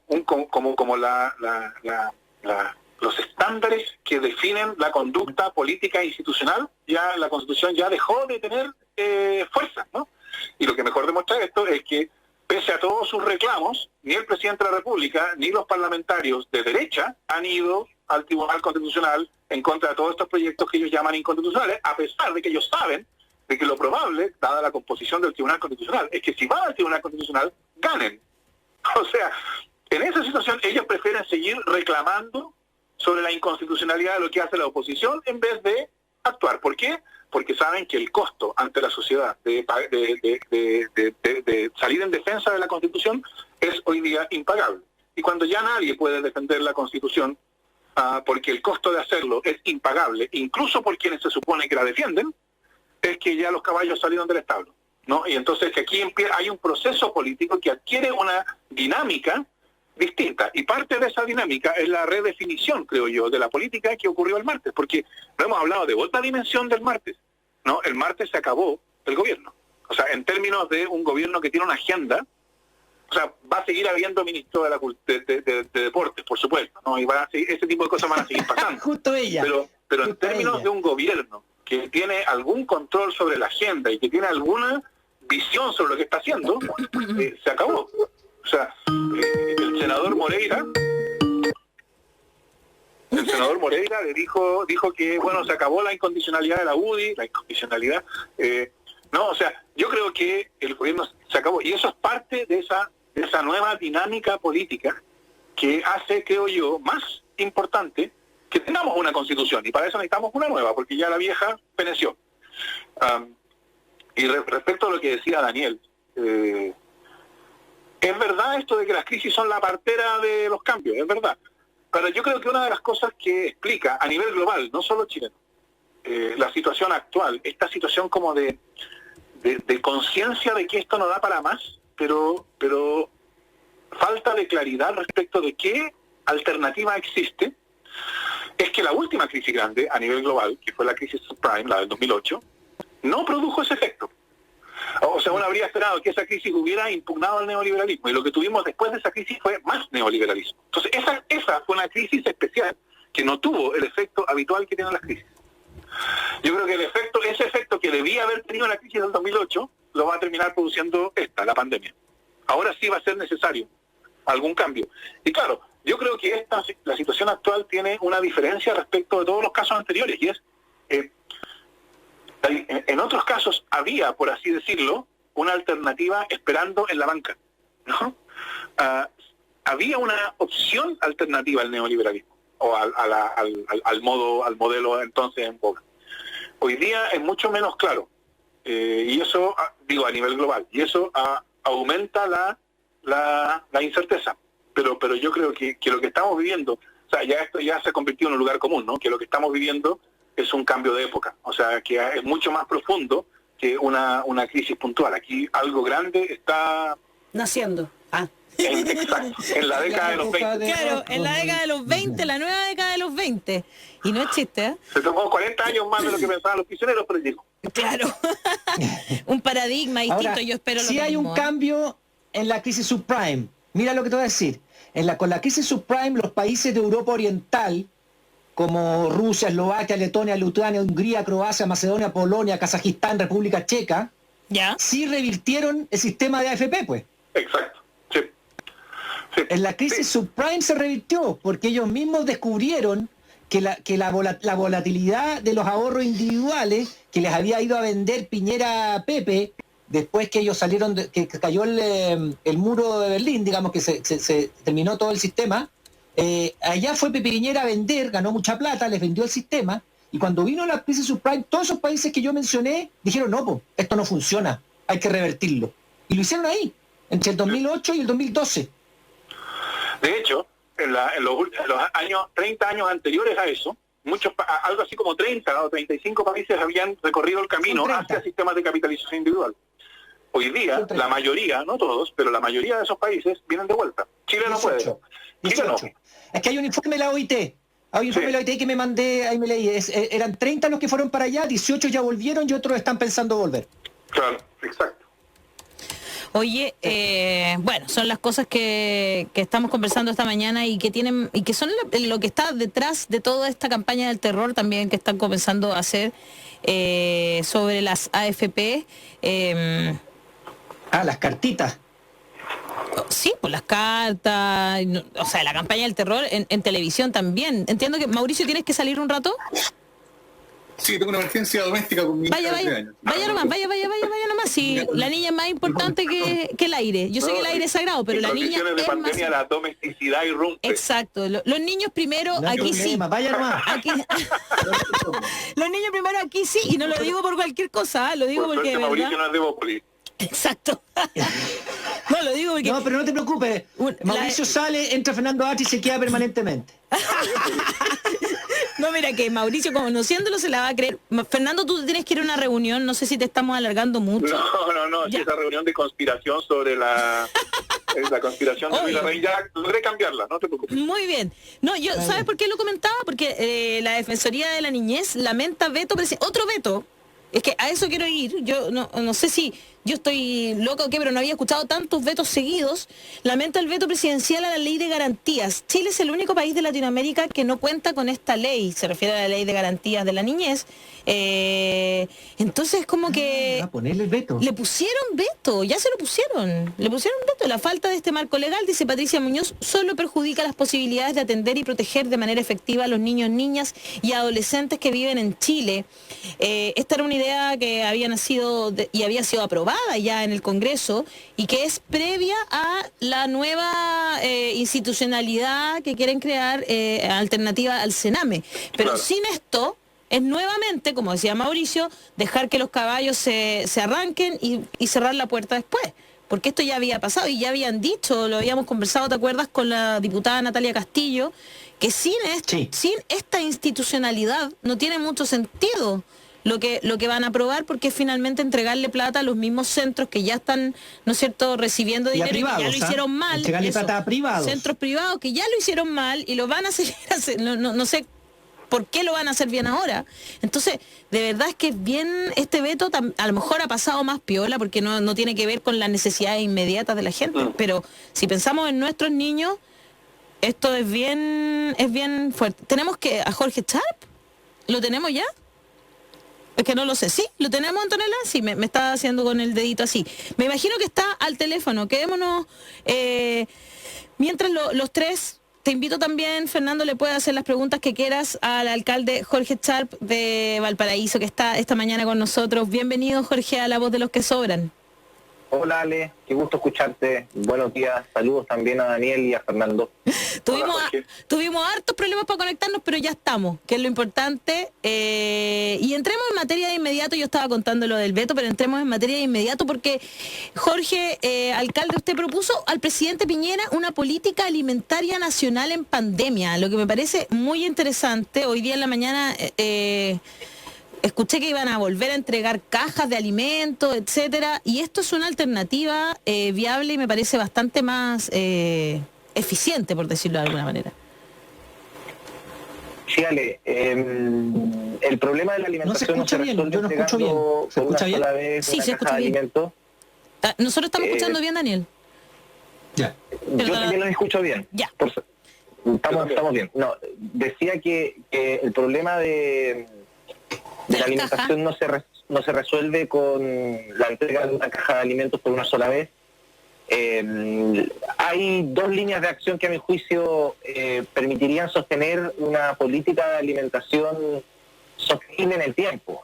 Una que tiene que ver con el apoyo individual a las familias que así lo requieren, y eso pasa a nuestro juicio por poner a disposición de cada familia un aporte económico para la compra de alimentos que permita precisamente reemplazar la política de entrega de cajas.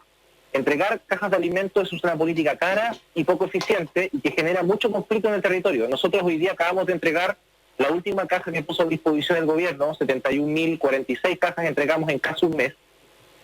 Y se da la paradoja que en esta primera ola de ayuda hay gente que quedó sin caja, entonces vamos a tener que completar las cajas que faltaron, que no nos envió el gobierno, para poder completar el 40, 50 y 60 más vulnerable del registro social de hogares. Pero nosotros pensamos que si no cambiamos esa política, se va a hacer insostenible volver a distribuir 2,5 millones de cajas. Es de verdad insostenible. Entonces nosotros pensamos que es mucho más rápido, mucho más eficiente, un aporte al menos de 70.000 pesos por hogar al mes.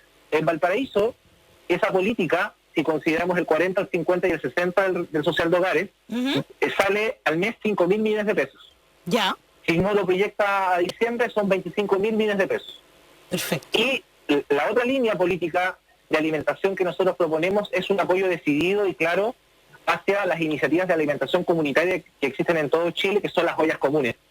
Hoy día las ollas comunes han irrumpido con muchísima fuerza.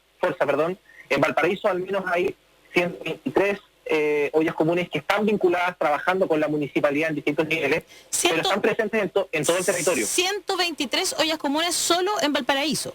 Solo en Valparaíso. O sea, en un momento el gobierno anunció que eran 400 a nivel nacional y yo les puedo decir que son 4.000 al menos. Claro. Y hoy día los dirigentes y las comunidades organizadas de los territorios se han activado en torno a este objetivo vital, alimentar. Ahí donde el Estado ha fracasado, la dirigencia social y la organización popular aparece como una alternativa. El rol que le compete a la municipalidad en este proceso no es el de interferir en los procesos de organización de la gente, sino que más bien ser una herramienta que se pone a disposición. De hecho, nosotros estamos comprando alimentos, estamos canalizando donaciones y lo que hacemos es distribuir permanentemente para que las ollas comunes tengan los productos necesarios, desde carne hasta frutas y verduras, para poder sostener su trabajo y permitir que miles de porteños puedan comer. Y esto comparado económicamente, porque tú dijiste una cifra de cuánto costaba lo del gobierno. ¿Cuánto cuesta seguir entonces en este plan con las ollas comunes? Que ya están funcionando, bien como tú decías, ya hay un tejimaneje que los dirigentes ya entienden. Muchísimo. Depende de la proyección que tengamos. Nosotros pensamos que, y eso es lo que le queremos proponer, y estamos en conversación con los dirigentes, que hoy día las ollas comunes, por ejemplo, en su conjunto no alcanzan a cubrir el 40% del social de hogares. El 40% del social de hogares en Valparaíso es 56.000 hogares. Debemos estar en las 20.000 a 30.000 raciones cada 2 días o cada 3 días, porque las ollas comunes no funcionan muchas veces todos los días, sino que funcionan día por medio, una vez cada 3 días, o sea, 3 veces a la semana. Entonces, lo que nosotros, un plato de comida de los que ofrecen las ollas comunes puede estar valiendo 2.500 pesos, dependiendo, en promedio.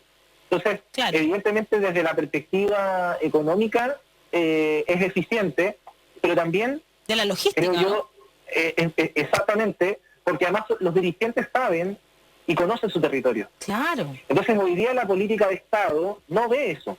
Entonces nosotros hoy día estamos colaborando con las ollas comunes, pero lo que proponemos es la creación de un fondo nacional de apoyo a las iniciativas de alimentación comunitaria. Por ejemplo, hoy día hay decenas de panaderías populares en todo Chile. Entonces, ¿qué es lo interesante de todo este proceso, Alejandra? Y aquí voy al tema de fondo.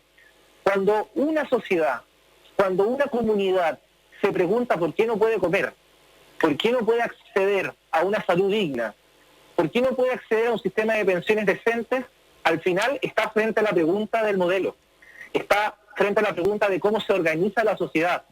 No va a ser necesaria que una fuerza política o un alcalde de turno o un dirigente o una dirigente superdotada le diga a la gente lo que supone hoy día la necesidad de cambiar el país. La gente lo sabe, los territorios, las ciudades, los barrios lo sienten, hoy día a día. Entonces creo que de alguna manera lo que está sucediendo también a nivel de ollas comunes no solamente es una respuesta a la crisis alimenticia del país, sino que también es una forma de seguir construyendo desde abajo el poder constituyente. Porque detrás de cada olla común hay también personas que se movilizaron. En el estallido hay asambleas territoriales que mutaron a olla, cabildos que hoy día están preocupados no tanto de la discusión constituyente, sino que más bien de dar de comer a los adultos mayores. Hay muchos jóvenes que están en primera línea, hay muchos dirigentes antiguos o con mucha experiencia que me dicen, alcalde, nunca había visto tantas ollas comunes, incluso más que el 80. Entonces, ahí hay procesos muy valiosos. La institucionalidad no tiene que invisibilizarlos, pero por una parte, pero tampoco tiene que poner el pie arriba. Es un equilibrio muy fácil. Nosotros llamamos el cogobierno del territorio, entre la institucionalidad pública, que en este caso la municipalidad, y las organizaciones sociales en torno a objetivos tan vitales como es el de la alimentación. Yo encuentro que aquí, es un temor lo que estamos conversando, porque en el fondo estábamos hoy día hablando del modelo, Jorge, y Valparaíso quizás es justamente una ciudad donde ese modelo se ha puesto en cuestionamiento. Lo de las cajas ha sido, pero yo creo que de lo más ineficiente que hemos visto. Tú estabas hablando de que te faltaron cajas. La alcaldesa de Maipú, que no es especialmente bolchevique, digamos, ni nada parecido, también acusó que le habían faltado cajas para entregar delante del mismo intendente, ¿no? Lo había ella acusado antes. Y también vemos como en otras comunas, no sé, como La Reina o la misma Ñuñoa, ¿no es cierto?, que son muy transversales y hay gente de todos los sectores. La gente decía, yo no lo necesito, por favor, llévensela, y lo obligaban a recibirla igual. Entonces, claramente, yo creo que a ojos de todos nosotros, la política de las cajas no funcionó. Sin embargo, van a empezar una segunda ola. ¿Crees que en este caso sí van a escuchar a los alcaldes? Porque los alcaldes también se enfrentaron al gobierno al principio de la pandemia para pedir más información. Terminó siendo evidente que esa información tenía que ser entregada y tuvieron que ceder, pero 3 meses después. ¿Qué va a pasar aquí? ¿Crees que aquí te van a escuchar más o no? Creo que el gobierno está arrinconado. La tiene muy difícil después de lo que pasó en el Congreso, a propósito de la aprobación en general de el retiro de fondos previsionales. Creo que en el gobierno deberían primar las voces que entienden que hay que escuchar, que yo creo que deben existir. Nosotros le enviamos ya una carta al ministro de Desarrollo Social, Christian Bonkever, haciéndole ver lo necesario que es el cambio de la política. Creo que no es algo que solamente ha planteado la Municipalidad de Valparaíso, lo ha planteado todo el mundo. ¿Para qué insistir? ¿Cuál es la idea? ¿Reventar los territorios? ¿Hacer que la gente se enoje entre sí y con las municipalidades y con los alcaldes? ¿O con las alcaldesas? No, ese no es el camino. Ese no es el camino. ¿Para qué vamos a hacer eso? ¿Para qué vamos a jugar con algo tan sensible para la gente como es una caja de mercadería? Mire, Ale, no te imaginas lo que hoy día simbólicamente supone para mucha gente la caja de mercadería.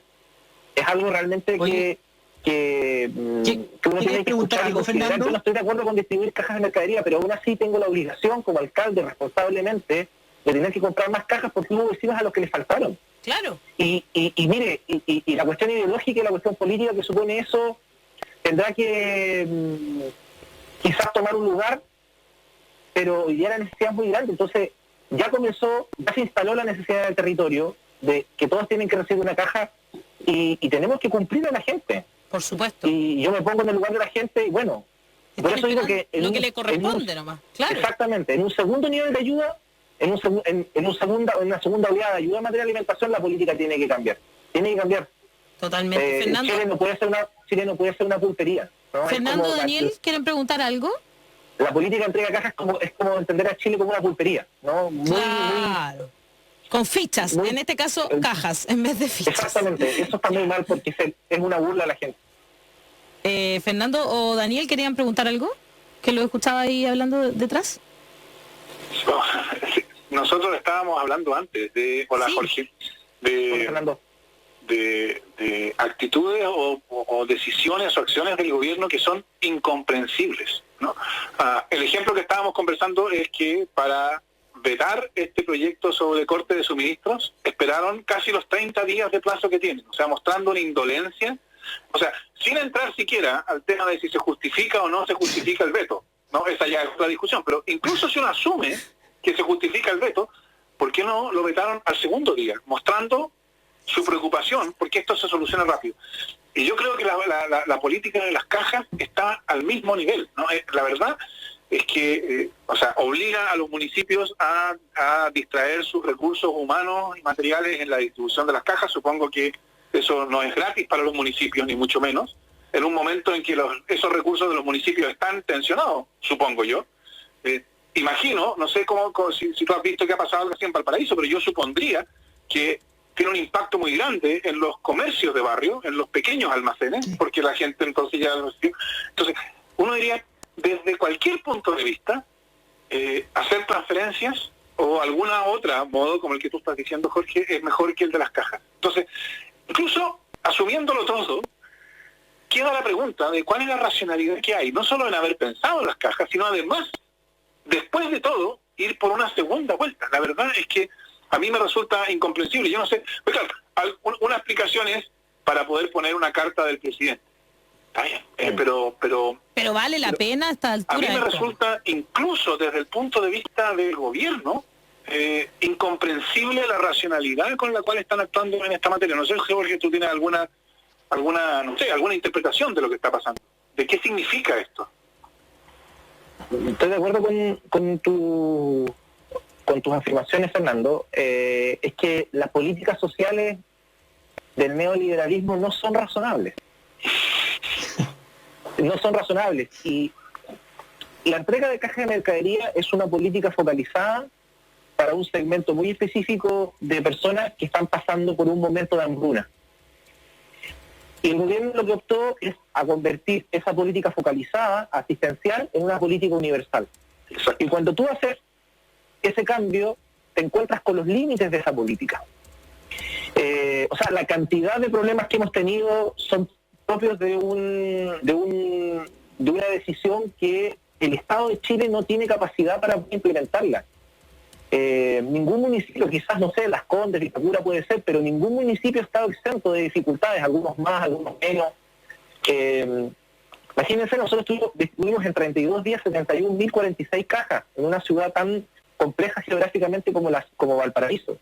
Entonces, creo que al final lo que expresan estas decisiones, Fernando, es básicamente un callejón sin salida, porque las soluciones de fondo radicales en el sentido de la perspectiva que apunten a la raíz de los problemas que hoy día está viviendo Chile desde la perspectiva de su crisis social, alimentaria, sanitaria, económica o incluida ambiental. Ahora estamos un poco más relajados porque llovió un poco, pero la sequía, el déficit de agua sigue, es porque las decisiones que se toman están enmarcadas dentro de los parámetros, la hermenéutica, la lógica de un modelo económico que en Chile no ha generado bienestar. No ha generado bienestar para todos al menos. Claro. Entonces, se insiste en tomar decisiones dentro de ese marco, pero ese marco te lleva a un sin salida. Es lo que pasó ahora a propósito de, tú decías, el ejercicio del veto, claro, la entrega de cajas de mercadería, la negativa al 10% del retiro y seguramente otras acciones más. O sea, miremos el plan de apoyo a la clase media. O sea, lo dije por ahí en un Twitter, gobernar es endeudar. Totalmente. Gobernar es endeudar y gobernar es generar bienestar. Gobernar es generar condiciones para la reproducción de la vida individual y social en términos de dignidad, garantizando derechos, garantizando condiciones dignas de vida. Entonces, creo que la pandemia al final muestra, a mi juicio, es la otra cara de la moneda del estallido. El estallido quizás fue un despertar ideológico y político, cultural, de los sentidos comunes de la sociedad chilena. Pero hoy día la pandemia demuestra brutalmente, miren, perdón que me extienda, es que quiero nos queda súper, tengo 30 segundos. La Municipalidad del Paraíso entrega nylon para poner en los techos. Nylon, entregamos nylon. Es como la otra cara de la moneda de las cajas de mercadería, nylon. Hay gente que recibe nylon de la municipalidad y tenemos que entregar nylon porque si no la gente se moja. Sí, pues. Entonces, ese es el país de verdad. Ese es el país de verdad. Entonces, creo que yo he dicho, voy a decirlo ahora, hay que ir por todo. Sí, Chile claro. requiere una revolución. Chile requiere transformaciones profundas. Y si la oposición o la izquierda no entiende eso, vamos a estar jodidos y el pueblo nos va a dejar. La gente nos va a dejar. No hay otro camino. Y no estoy hablando de desmanes, no estoy hablando de violencia, no estoy hablando de no respetar las libertades democráticas, las libertades civiles. No estoy hablando de esa caricatura de entender la revolución como atentar contra la libertad de prensa o no creer en las elecciones. No. Una revolución que se desarrolle en base a un proceso democrático. Eso es lo que requiere nuestro país y para eso necesitamos fuerzas políticas a la altura de ese desafío. Lo que requiere es agentismo. Sí, pues. Oye, chiquillos, tengo que terminar el programa o me van a colgar por aquí. Yo, que me encantó la conversación del día de hoy, ojalá hubiésemos podido terminar más largo con Jorge Sharp, pero para otra ocasión, alcalde de Valparaíso, le agradecemos mucho haber estado esta mañana con nosotros. Un abrazo muy grande y nos quedó bastante claro. Ojalá que se escuchen las palabras de Jorge Sharp en el gobierno central para que otras ciudades también, otras comunas puedan utilizar esto más eficiente que las cajas que ya sabemos que no resultaron. Fernando Atria, muchas gracias por haber estado hoy día con nosotros y analizar todo lo que tiene que ver desde el modelo neoliberal hasta las AFP. Daniel Stingo, como siempre, nos vemos el lunes a las 10 de la mañana. Mauricio Jürgensen también, sé que está ahí esperando para aparecer en pantalla. Un abrazo, compañero. Muchas gracias por todo. Nos encontramos el lunes entonces a las 10 de la mañana. Gracias al público que estuvo hoy día conectado, por supuesto. Y ya se viene Estación Central aquí en la 94.5, Santiago TV y por supuesto todas las redes sociales. Que estén muy bien. Hasta el lunes. Chau, chau, chau, chau.